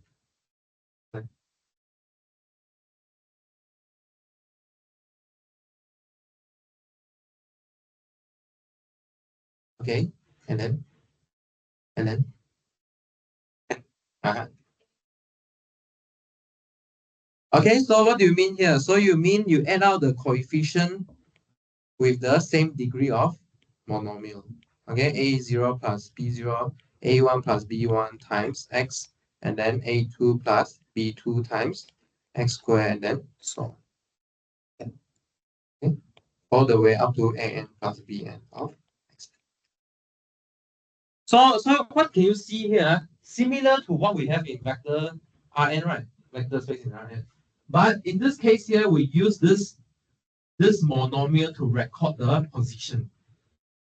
Okay, for example, 1 x. So this whole thing is a0 plus b0 times 1, right?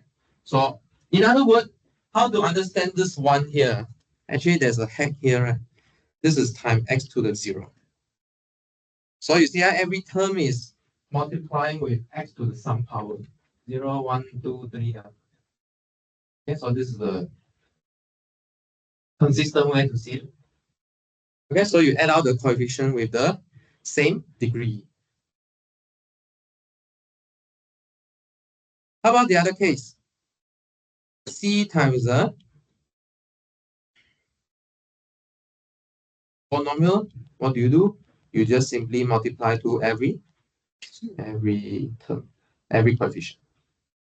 So I just multiply to every coefficient.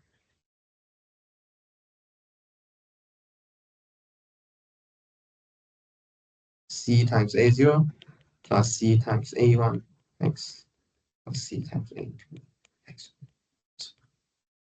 Okay, so after you define this vector operation here, what do you do next? You need to check the 10 axiom. Okay, you need to check. Yes.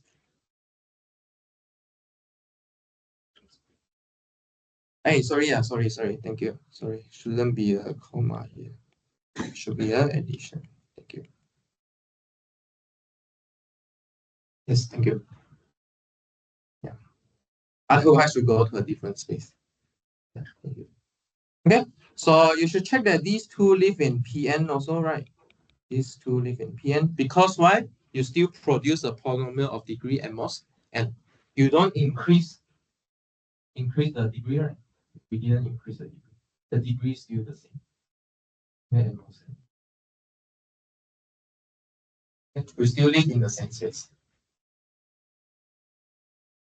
All right, so let's check a few property here. Okay, so does it commute or not? What do you think?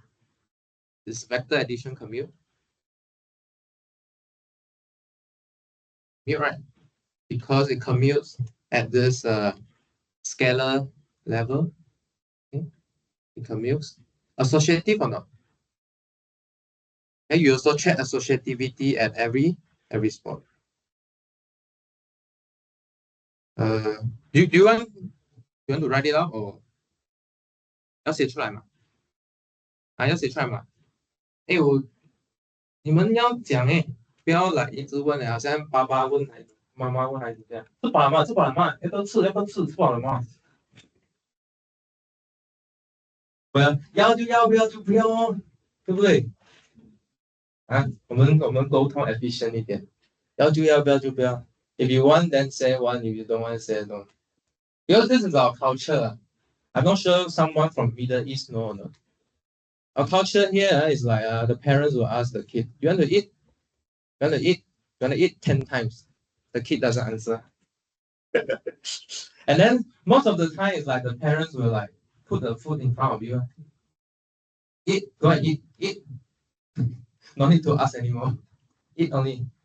Yeah, so I mean, I think we should learn to communicate. Okay, so let's ask again. You want to check commutativity in detail or not? No? Okay. So commutativity follows from commutativity. So if we don't write in details, but I'm gonna tell you why is it true, you can write in detail yourself. Follows from the commutativity of real number addition. Real number addition. Okay. Even if I don't tell you the detail, I should tell you the principle, like the main point. Okay. So second, similar for associativity. Okay. And then third, what's the third thing we need to check? We have checked this one, we have checked this one, we have checked this one. How about the zero? So what's the additive identity here?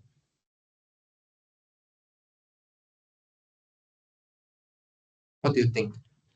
What's the polynomial that you add to it, you get back yourself? Based on this addition. Need to do based on this addition.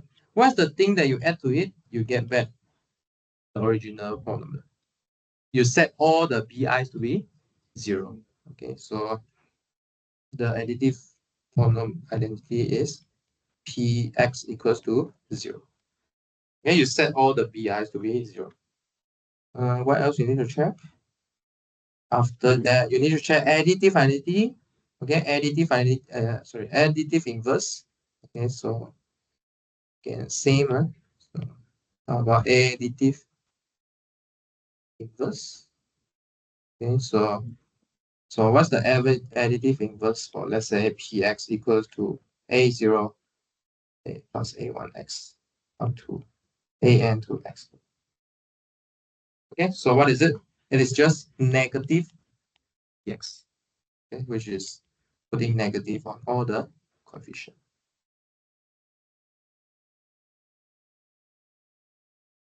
Okay. Right. What else you need to check? So number 6, we check already. Okay, we produce a polynomial that's at most degree n. And 7, 8, 9 also follows from the numbers distributivity, the multiplication for real numbers. Okay, and then 10, you multiply 1 to every coefficient. you get value of 4 number. Okay, so the rest here, so the rest, maybe don't put number 5, not n yet. So I will say that the rest follows from distributivity of real numbers. Okay. Yeah. So real numbers is where we start actually. Okay. So real numbers will follow everything here. Okay. This is by definition. You cannot ask why on definition. We define real number to be like that. Okay. This is what you learned in primary school also, high school also. Okay. By definition, no change. Maybe you can ask, do they have other stuff than real number? Yes. The answer is yes. Okay, there's other number system. Okay. But real numbers satisfy all this. Actually, there are more. Okay. I mean more condition, but it's an analysis course. It's not this algebra course. Okay, so this is about polynomial of degree and most. And what else we need to check? Maybe one last one about this one. A set of real value function, okay, defined on the set D. So what does this mean? So how do we write this elements out? These are all the f, okay? On the set D, meaning what? We take D as our domain. So you should ask yourself, right, what's the codomain here? So it is mentioned inside the word also. It is real value. Real value means it gives you value in real number. Okay, so meaning the codomain is like this. Okay, so maybe we don't discuss all the axiom, but at least we should talk about what's the operator here. What's the operation? So what do you think? What you gonna define for vector addition, and scalar multiplication here?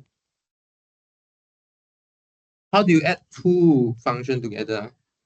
So if you add two functions together, you should give a function also. So meaning this is a function from D to R also. Okay, so meaning what? You need to tell me what it does to an element in D.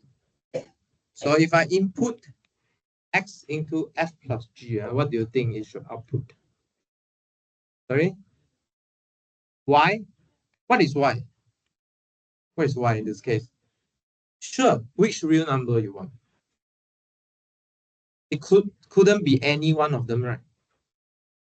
Okay. But there's a natural choice also here. There's a natural choice. What's the natural choice here? You know that f and g are function already. Meaning what? If I input x into f and g will give me a y1, y2, which is fx and gx. So can you like cook up a new y using fx, gx or not? Can you use fx and gx to introduce this new y here? How? Sorry? Yeah, you just send it to fx plus gx. Because you know that fx is a real number, because f is a real value function. G is also, so you add out the two real numbers together, it's still a real number. Okay or not? So we define x plus g as setting x to fx plus gx. This is what we call addition pointwise. Okay, this is what we call addition pointwise here. Okay, addition pointwise addition. Okay, pointwise addition. So we add the two functions at every point.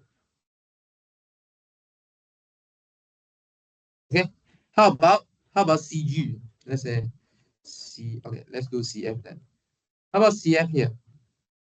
X should send to where? C times fx. Okay. Yeah. Also point-wise.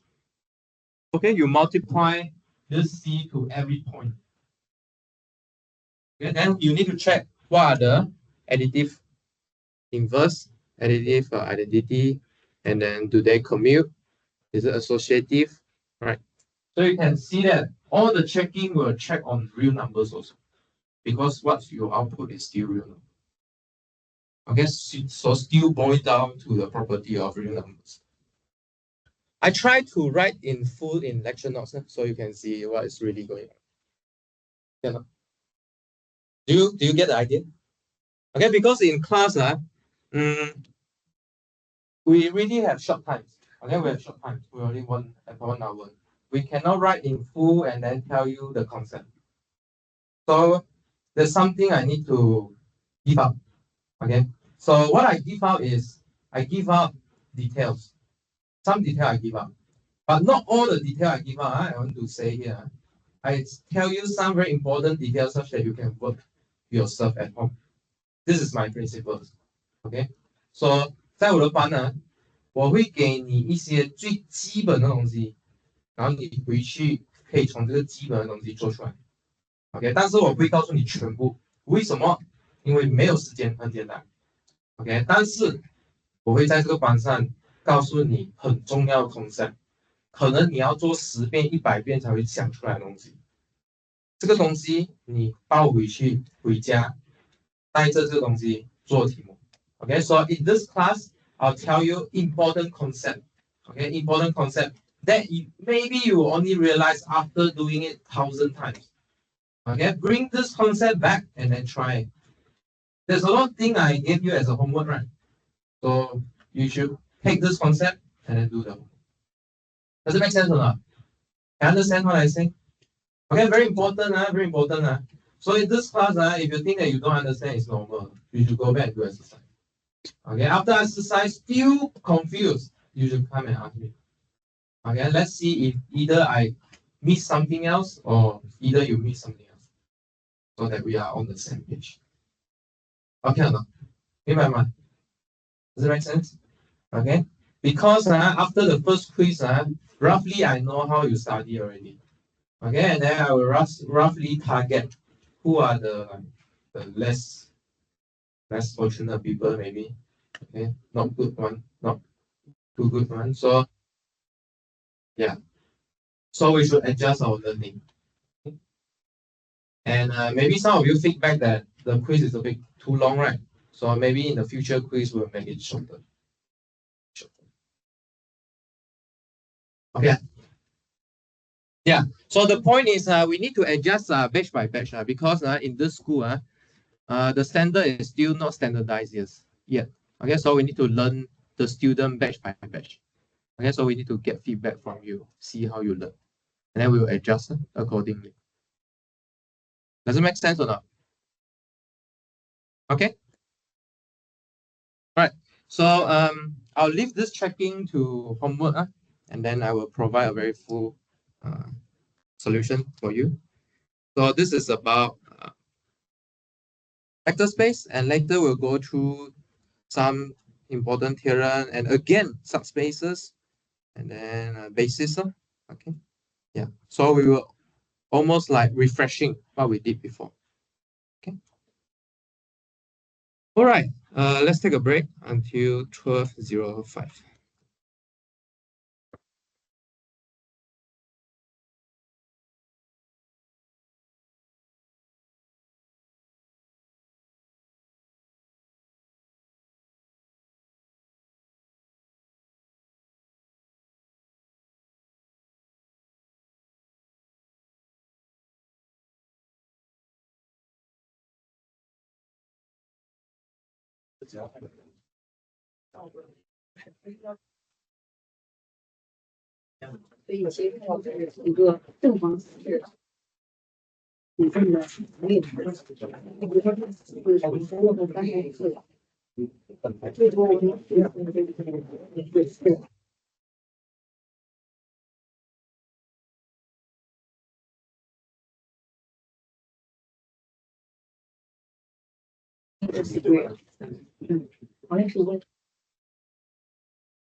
Attendance for those who are here first.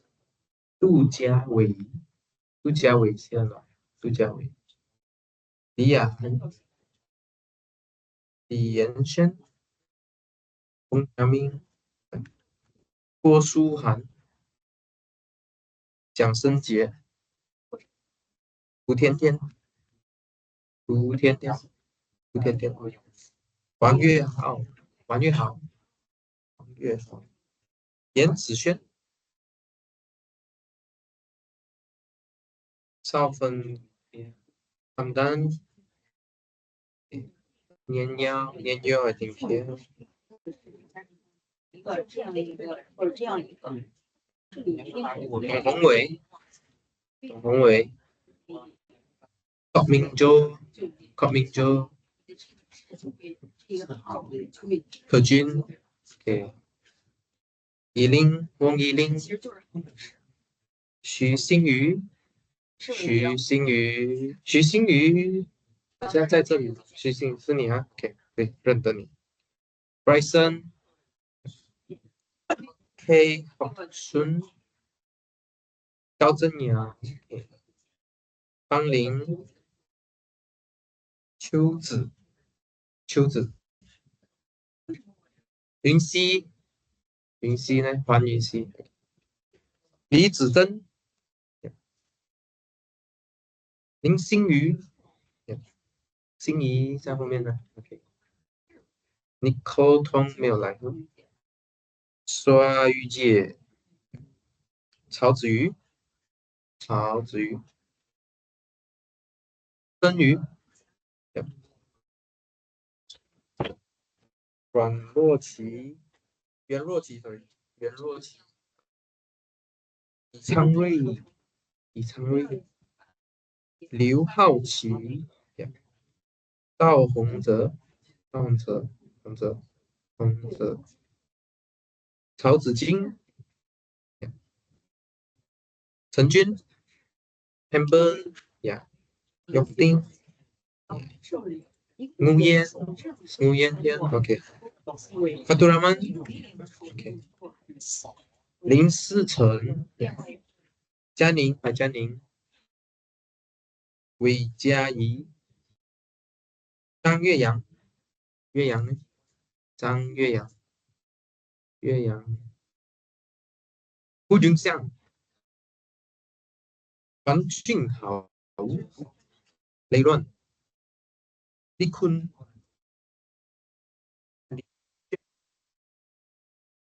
萧亚轩、蔡碧、刘星、白无成、葛文业、郭涵宇、黄健、孙国东、张恒驰、钟一阳、张台丽、高子昭、吴瑞、金世豪、李云林、林昌学，OK，刘涛、刘圆圆、陆阳、文瑞阳、王宏明、吴浩瀚、吴浩瀚，韦斯浩瀚 ，OK，威格、徐泽瑞、于子洲、赵泽宇、一般，OK。Benny, is Benny here? She's out. Okay. Nori at the back, is it? Also out. Okay. Sanai, Yishen, Hong Ziqi, Edward, yeah. Ha Zihui, Mark Yijian, Mark Yijian. Okay. Nicole at the back. Lim Zijun, Zijun. Chu Huiyue, Huiyue, Chu Huiyue. 又在 OK， 郭兴东 Salami Salami okay. Lunichi. Yeah. Anyone I haven't take your attendance yet? What's your name? 王月好 huh? Oh, what's your ID? Oh, okay, I found you. Account 王月好 okay.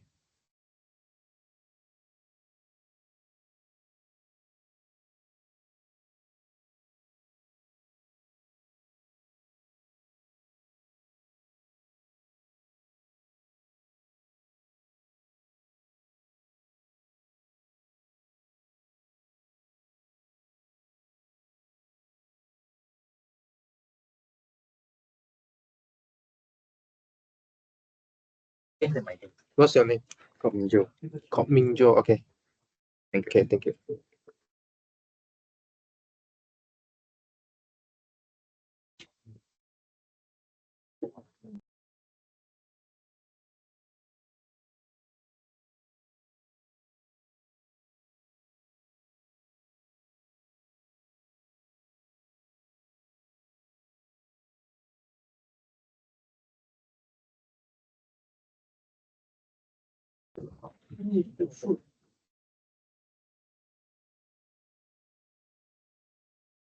Anyone I haven't take your name yet? Before I start.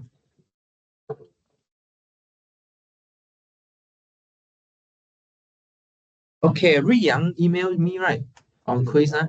Okay, so I will make announcement also. So the quiz for this week is for only for chapter 2. Okay, chapter 2. Yeah. So basically, if there's no mistake, we will follow the course information. Okay, so what's in the course information? Let me check again. If no accident or emergency, we will just follow course information. So the course information, you should find it on the Moodle. So let's see how we design it. Yeah, so topic 1, so quiz 1 is on topic 1, so we already finished.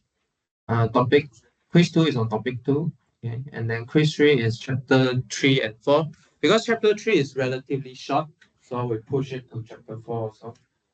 Okay, and then on the last quiz is topic 5 and 6.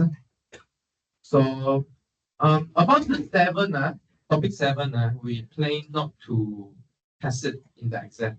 Again, if you've got time, maybe we can go through the content, but it's not testable.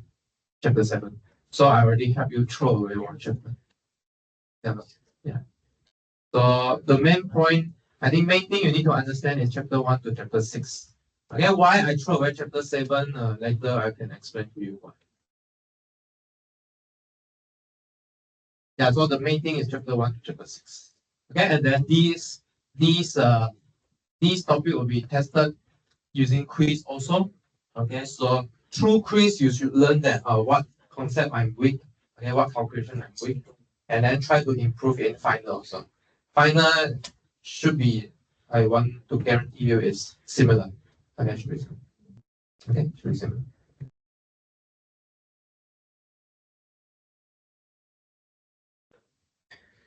All right.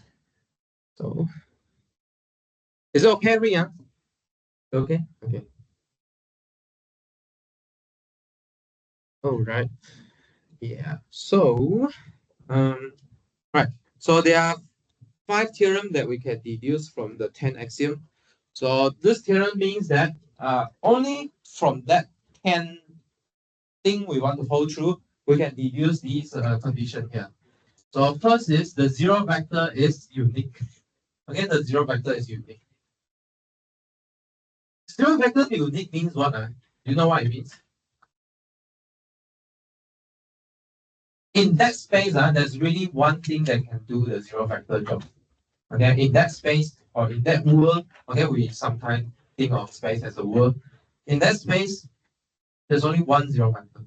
There's no other thing else. For example, in real numbers, right? Everything act like a zero.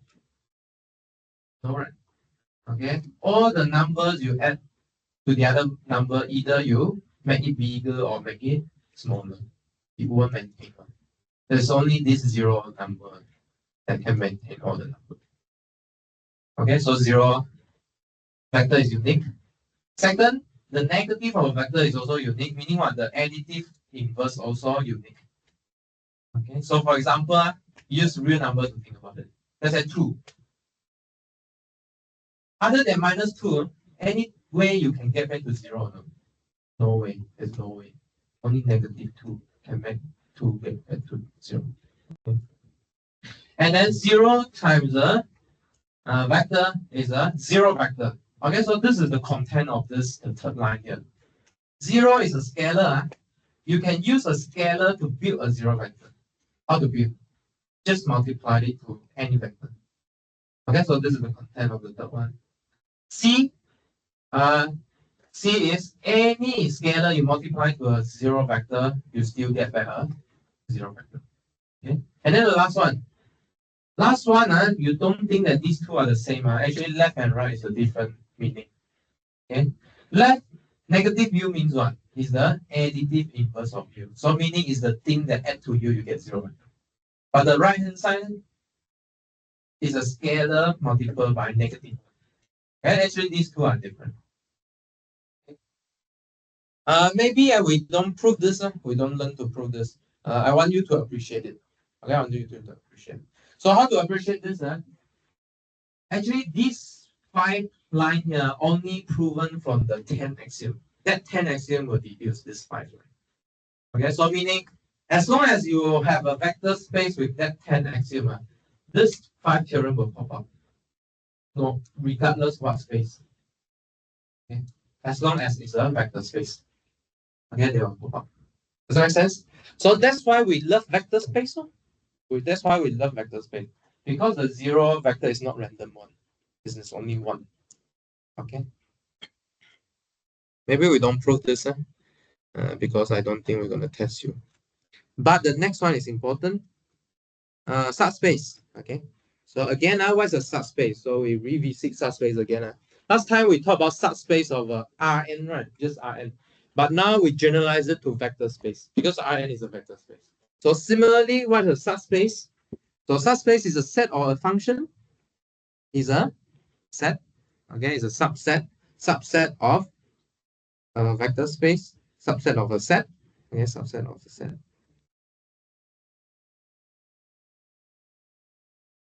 So again, subset of a space which is itself a vector space. So what does it mean by that?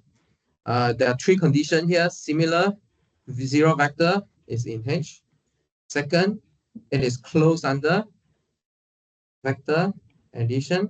Closed under vector addition.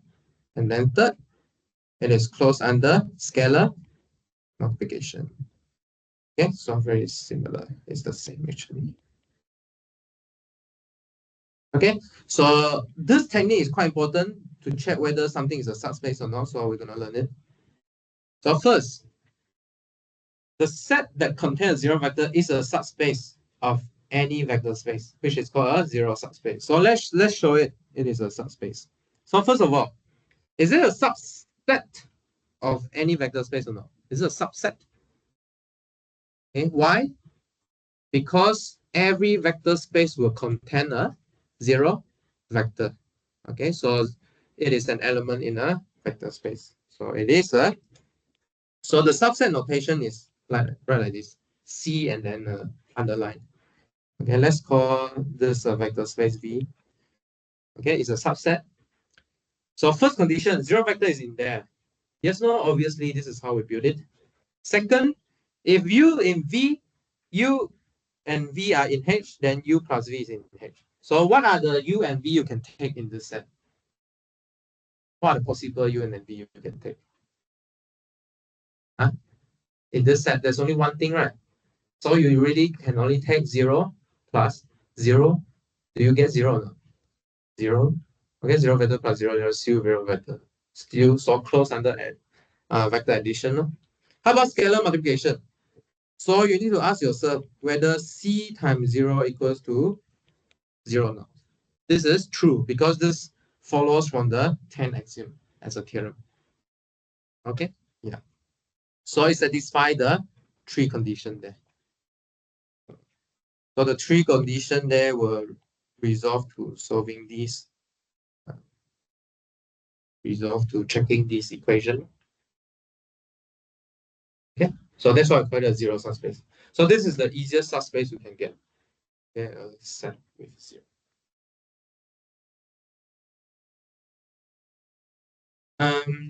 Right. So how about this one? Pm is a subspace of Pn. Okay, we already know that for every n, Pn should be a vector space. Okay, it should satisfy these three conditions here. It's a vector space. The only thing you need to check is whether they are a subset of each other. I mean, Pm is a subset of Pn or not. If m is less than n, okay, is it a subset? Pm means what? Polynomial of degree n most m. Pn, polynomial of degree n most n, but n is greater than m. So meaning what? The polynomial of degree n most m must be a polynomial of degree n most n. Right? Okay. Yeah. So Pm is a subset of Pn since a polynomial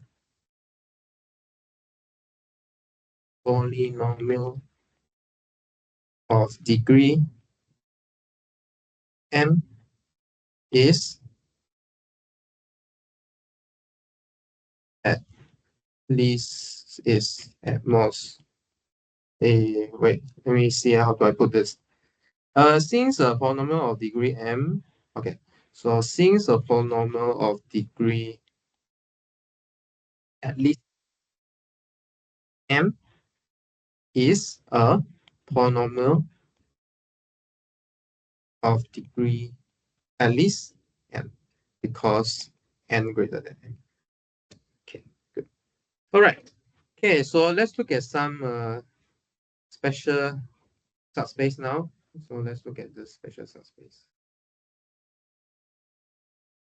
Okay, maybe I haven't finished this line, huh? Also, we know that. Let's finish this answer later. You think that this answer is not complete. Also, Pm is a vector space for all m. Okay, so Pm is a subspace of Pm. Okay, so two things to check. One is a subset, the other is vector space. So to check vector space, you can reduce to checking these three cases here. Okay, so equivalent to checking these three cases. So you should notice that if I know that it is a vector space, you should have these three conditions because 10 axiom is more than this. Okay, but how about the other 7 axiom? Where does the 7 axiom go? The question is, where does the other 7 axiom go? Okay, because your subspace is a subset. Okay, so it will like follow what you have in the original set. Does it make sense? Okay. Does it make sense or not? Yeah, because this is the 3 possible way for the subspace to go wrong, for the subset to be not subspace. Okay, I will give you example later. We are going to do example now. Okay. So out, you see a subset of a vector space, right? In principle, you should think that, because I just take the element from the original vector space, right? They should satisfy, right? In fact, this is the three place it will go wrong. Yeah, it will go wrong.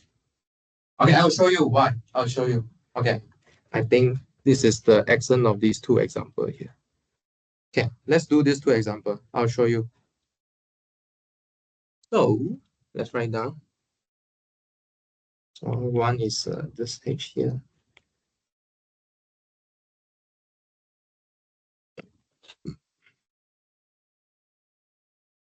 Let's write down this H.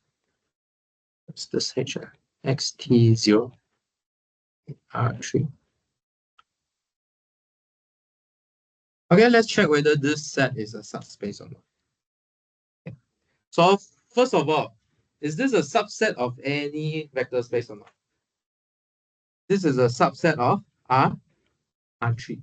Okay, because all the elements here are picked from R3. Okay, but to check that you satisfy this set condition here is what we written on the right hand side of this bar here. Okay, this is the bar here. Okay, so the left hand side of this bar tells you what are the elements. Okay, so elements, and then on the right is the set condition. Okay, so the condition for you to stay inside this set. Okay, it's relatively quite easy. S and T have to be in R, but we put a condition on how this element looks like. Must be XY 0. Sorry, yeah, XY 0. Such that X and Y is in R. All right, so you need to check three condition here. So first condition is 0 inside H or not. 0 factor. Okay, why? Because 0 is in the form of 0, 0, 0. The main point is the last thing is 0. And then the first two 0 just implies that they are in things.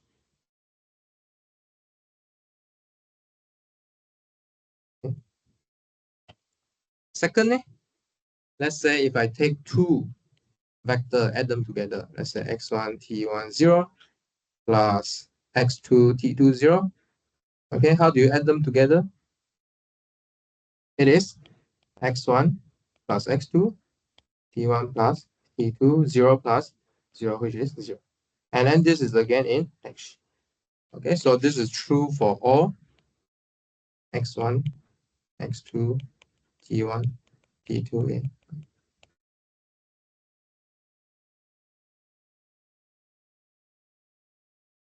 Okay.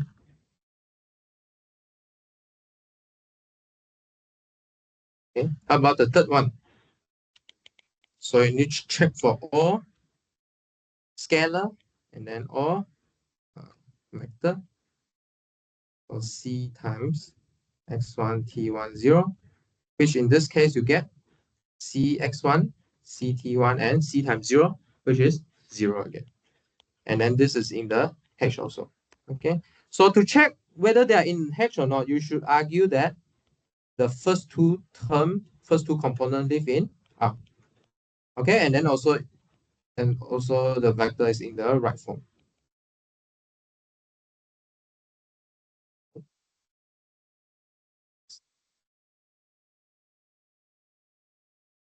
Any question so far? Any question? Okay. Understand? Okay. All right. Yeah, so this is a subspace. Actually, do you know how this subspace looks like? The y component is 0. So meaning what?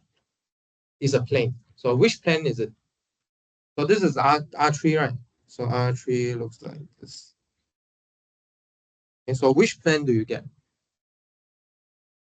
Actually, the XY plane. Okay, actually you get the XY plane.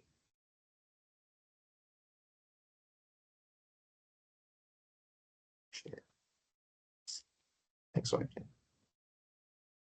Okay, actually you get the XY plane. Right, how about next one? Let's look at the next one. Okay. So this is one of the subspace will go wrong, subspace condition. Let's look at this one.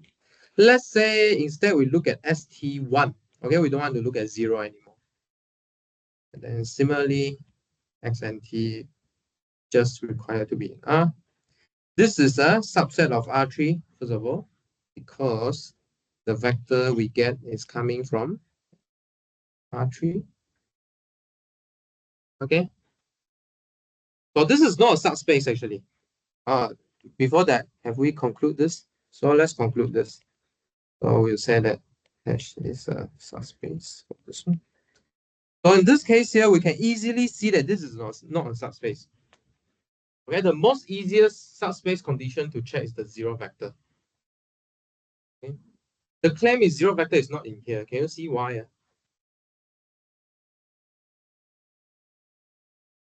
Because the third component for 0 vector is 0. Okay, so we can see that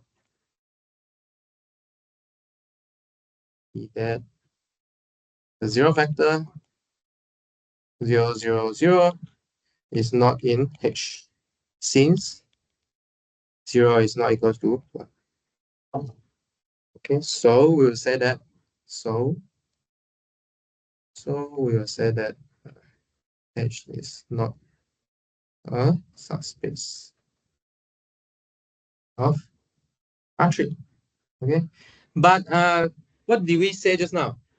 Supposingly, right, if you get everything from your vector space, you should satisfy the 10 axiom, right? But in this case, it is possible to remove the 0 vector from your subset. It's possible. Then in this case, we won't call it a subspace anymore. Okay, we won't call it a subspace. It's just a subset. Okay. But what's this picture? What's this picture instead? You know what's this picture here? What's the geometry? The z-axis is always 1. Meaning what? You are getting the xy plane lifted up by 1, correct? So you get the xy plane lifted up by 1. Okay. And if you already lift out by 1, we don't call it a subspace anymore because 0 vector is not. Okay. Another reason is, do you remember the picture I showed you last time? Actually, I show you the line, the horizontal line lift up by 1, right? It's also not a subspace. Why? Because it's not really just about line, you know. It's about the point here, about the vector here. Okay. If you're gonna add the 2 vector, you will leave this line. Yeah, you will leave this line. But this is not true if you just consider the x-axis. Why? Because the vector, the direction live on the same line. Okay, you just really have a scalar multiple of 1 vector of this line. Okay, but if you lift this line up. Okay, so let me right here. This is a subspace, and then the other one is not a subspace. No. Okay. So why is it not a subspace? It's not about 0 vector is not in there also, because if you take any 2 vector addition, right, it's not close. You go outside this line if you try to add the 2 vectors. Okay, so similar to this plane translated plane. It's not a subspace. Okay. Yeah. Okay, not okay. So if you are such set of a vector space, it's not guaranteed that you have all the 10 axioms. Okay, in particular, this is the 3 things you need to check only. Okay, whether a 0 vector is in H or not, whether it's closed under vector addition or not, whether it's closed under scalar multiplication. All the other 7 will follow. Okay, if this 3 follow, because it's just a subset of the vector. Okay, so this 3 things is the main thing to check. Right. Hey, before I continue, anyone miss out when I take attendance? Oh, I take your name already. You are Hui Yue. Yeah, I take your name already. Yeah. Sing Dong help me to tell your name. Okay. Next. So the idea about subspace, what is after subspace? We learn basis. Okay, so here we also learn basis.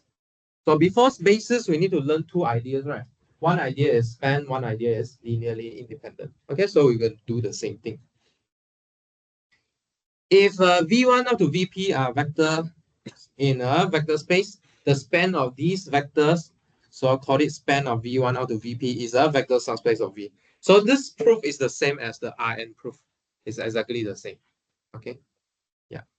Remember, we proved that span of a bunch of vector is a subspace, and then we proved that column A is a subspace, and then row A is a subspace. Now A is a subspace. Okay. So this is similar. All right. So let's do this example. Should we do this example? There's only one example, right? Okay, let's do this example. So let's say our P1T is this P2T, P3T, and QT. So for what value of A will Q be in the subspace of P2 spanned by P1, P2, P3? So let's write this question down mathematically. So Q, the question asks whether Q is in the span of P1, P2, and P3. Okay, so what's the definition of span again? We want to write Q as A1 times P1 plus A2 times P2 plus A3 times P3 for some A1, A2, A3 in R. Okay, let's check this question valid or not. P2, right? Degree at most 2. Okay, polynomial of degree at most 2. So you can see that P1, P2, P3 are degree at most 2. And then QT is also degree at most 2. Okay, so in particular, P1 has degree 2, P2 has degree 2, P3 has degree 1, and then Q has degree 2.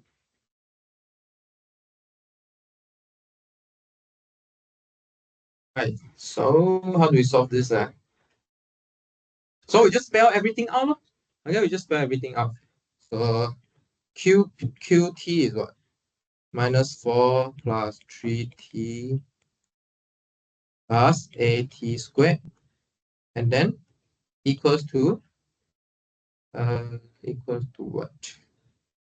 Equals to A1 times the whole T minus T minus 2T squared plus A2 times 5 minus 4T minus 7T squared plus A3 times minus 3 plus T. Okay. So if you expand everything out, what do you get? Let's see what I get here.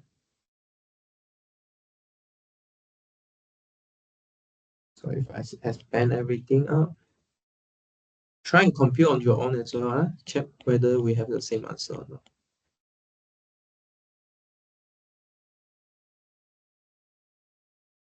Same 48.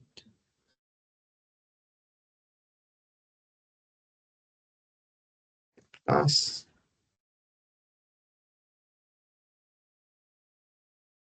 minus 2A1 minus 7A2 T squared.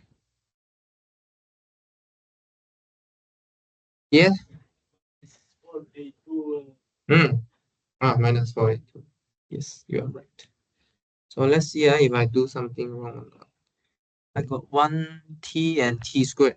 1T and T squared. Okay, so make sure don't confuse the plus here. Okay. Yeah. So when does this two polynomial equal?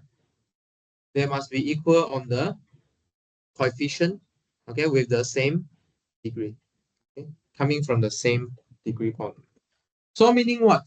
Actually, again, you are building out what? A linear system. Okay, so you are building a linear system. So let's see, what's the linear system here? So what's the linear system here? So A1 plus 5A 2 minus 3a3 is good. Minus a1 minus 4a2 plus a3 is equals to 3. And then minus a1 minus 7a2 is equals to 8. Okay, so we build this linear system. 1, 5, minus 3, minus 1, minus 4, 1, minus 2, minus 7, 0. Okay, so meaning you want to solve this as a consistent system. Okay, you want to solve this as a consistent system. So let's skip all the row reduction part. Let's give you the last answer. You can fill it in at home, but we will save time. So in the end, if I'm not wrong, you should get this. Okay, so the question asks what A you should put so that this system is consistent. Okay, what A should you put? Fine. Okay, there's only one choice, right? You cannot put other choice. Okay, if you put other choice, this A minus 5 will be non-zero. You cannot solve it. Okay, so for the system to be consistent,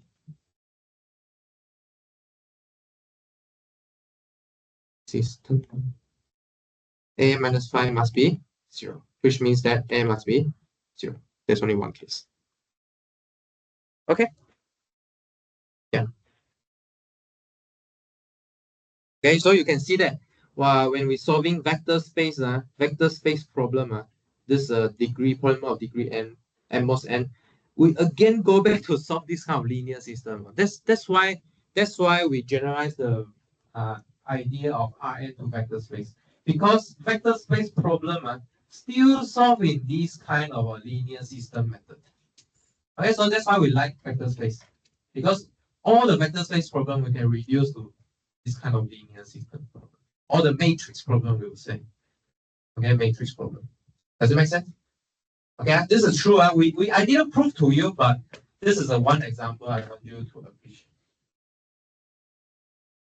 Okay, so this is about span. So the next thing is linearly independent. Okay, after linearly independent, you should expect basis to come up.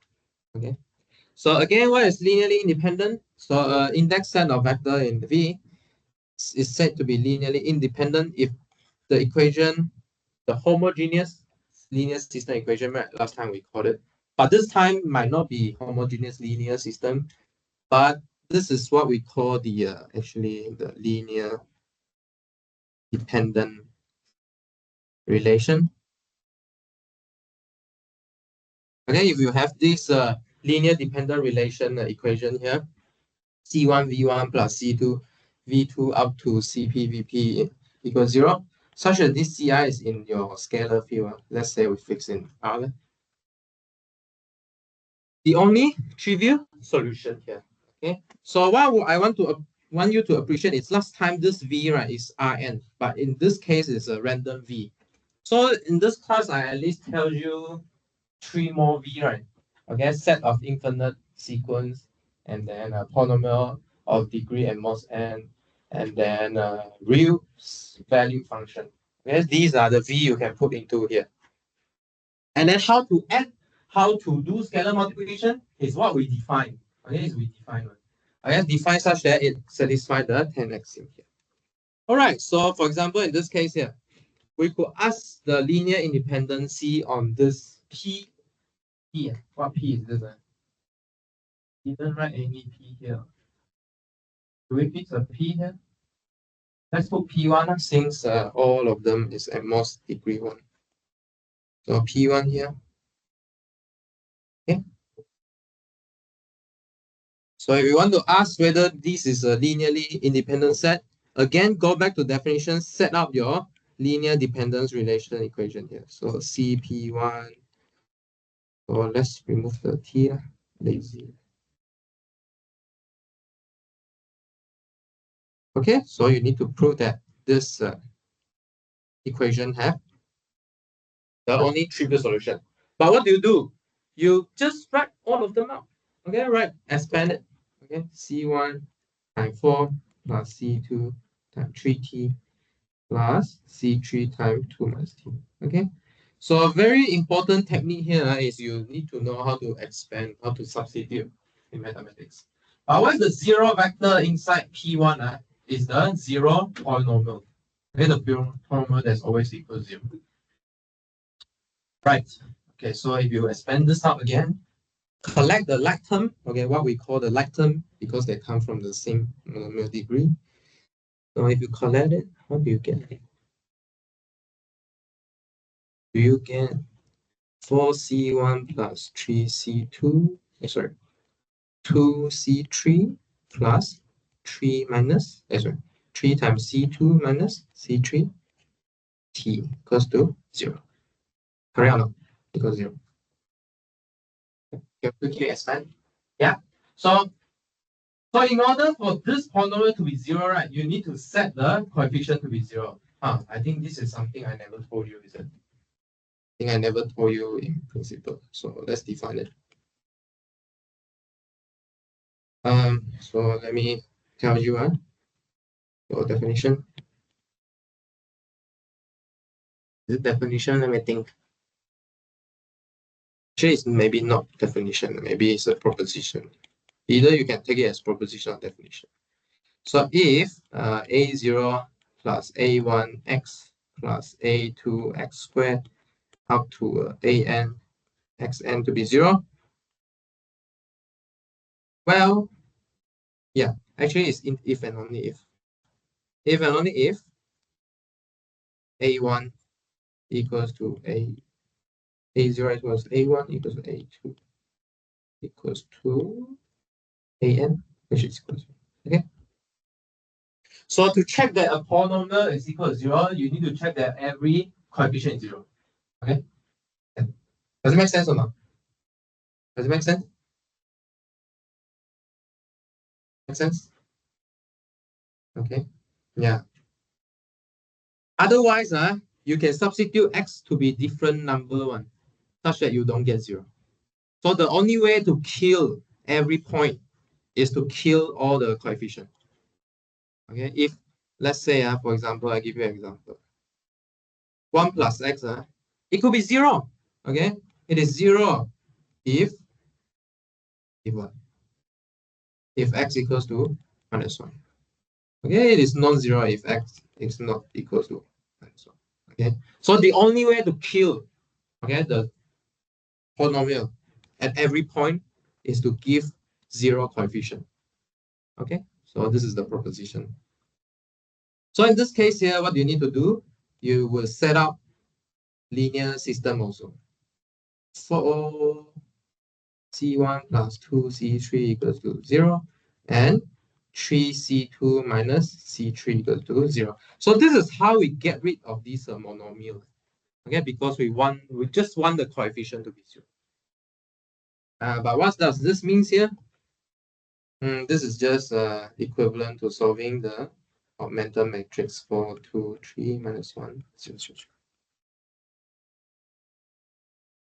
Do we have enough spot?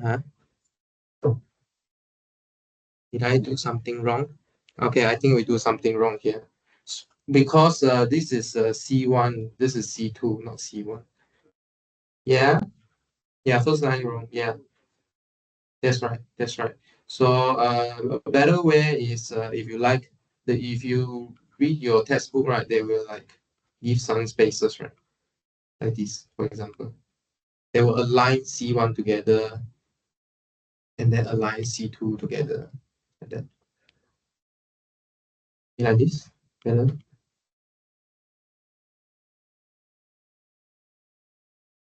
Or you can see that actually we're missing C2 from the first one, missing C1 from the second one.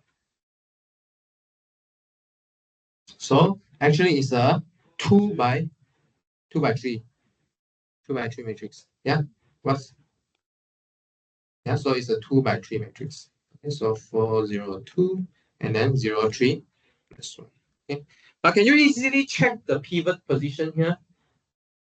Okay, so in this quiz, I think some of you, only few of you, maybe 2, don't know how to see pivot. So if you look for pivot, how do you look for pivot? First of all, you need to look for the leading entry in every row. Okay, you need to look for leading entry first. So for example, first row, the leading entry is the first non-zero entry, which is leftmost. Okay, so it's 4. Okay, leftmost non-zero entry in second row is 3. And then you need to determine whether these are the valid pivot or not. Okay, are they valid or not? So for example, 4. Below the pivot must be non-zero, must be 0. So in this case, it's true. Second one, above, below and above the pivot must be 0 also. But below this pivot, there's nothing already. Above this pivot is 0. Okay, so good. Okay, so these are two valid pivot. Okay, so you should like circle it up. Circle it. Okay. So since you have pivot in every column in this case, meaning what? Meaning you can solve it. But the problem here is whether this solution is unique or not. Is it unique? No, why is it not unique? Because C3 is a free variable. Okay. So since C3 is free, we have more than one solution to solve it. Since C3 is free, I just conclude that it is not a linearly independent. Okay, actually you can deduce quicker. Actually, you can deduce quicker because for a solution to be unique, right, you need pivot in every column. But in this case, it's impossible. Why? Due to the size. Due to the size, it's impossible one. Okay, 2 times 3, you won't have 3 pivot. Because the third, where should the third pivot come out? Should come out in the third row. There's no third row here. Yeah, so you can deduce from the size also actually. No need to do row reduction. Okay, there's a quicker way. If you don't know, you can go through this traditional way. Okay, so let's take the next example as a homework. Or let's go through the next part. Okay, next part. So basis. Okay, so span linearly independent and basis. They are tied together. So the next part is basis. So how to get basis? First of all, you need to start with a subspace first. Okay, so subspace here include vector space itself. Every set is a subset of itself. Okay, yeah, does it make sense? V is a subspace of V. So actually we are discussing everything. V and all the subspace. Then how do we call a set of vector a basis? Two property need to satisfy. One is linearly independent. Second is hash is a span of all these vectors. So meaning what? I can get the whole hash just by spanning. Okay, spanning mean what? Taking linear combination. Another fancy word for taking linear combination. Okay, otherwise we'll keep saying linear combination, linear combination, linear combination. Okay, instead of doing that, we call it span. Okay. And then hash is a subset of V. Actually, Amber just now give a very good concept question. So if I write like this, does it mean that this basis build hash also build V? Actually, hash not necessarily building V. Okay. So let me draw the picture again. So let's say this is a V. And inside here we got H. And then inside H we got theta, the basis. So you can use B to fill up H by taking span. But H and V might not have a spanning relation. Okay, it's just something sitting inside there. Remember how we check basis? How we check subspace? Subspace is just something that contains the zero vector and then close under addition and close under taking multiplication. That's all. Nothing else. There's no spanning relation. Okay, we don't know whether hash can like span V or not. Don't know. Okay, but beta must span H. But if beta span H, doesn't mean that beta span V. Doesn't mean like that. Yeah. Because this basis, why? How to say it? Basis is really only defined for a subspace. It's a specific for subspace only. This subspace have this basis. Maybe different subspace have different basis. Yeah. Different subspace have different basis. No, sorry. Different subspace have different bases. But different bases can give to the same subspace. I think last time we see this example before. For example, so let me write down my claim. So let me write down my claim. So the claim is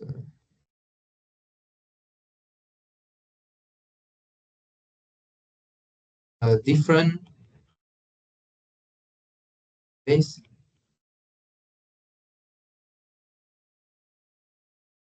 Different bases. But different bases might give to the same subspace.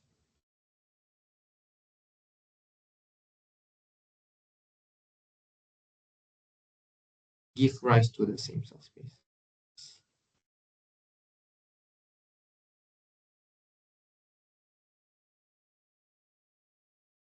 Okay, different subspace have different bases, but different bases might give rise to the same subspace. Just last time we gave you an example, right? We write R2 as a span of what? The easiest basis to take is the standard basis. And then we also show you that this is also equal to the span of 1, 0, and 1, 1. Good. This example is very important to keep in mind to see these concept. Okay, you must have this example to see. Okay, to see these structural difference here.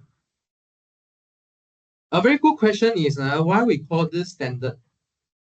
Don't you think it's very standard? Why is it standard?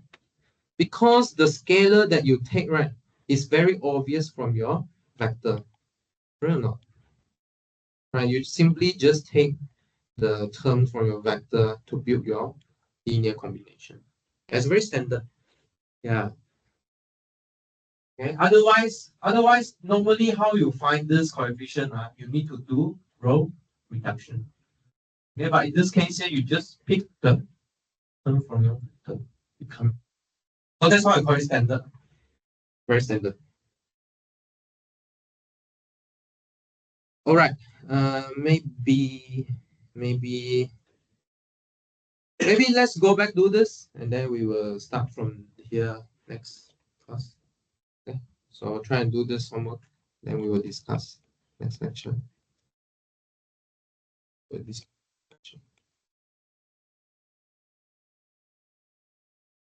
Okay. Any question before we finish? Any question? So we repeat the idea of Rn. You have a subspace. You go look for spanning set, linearly independent set, and then form the basis. Okay, so see you on Wednesday.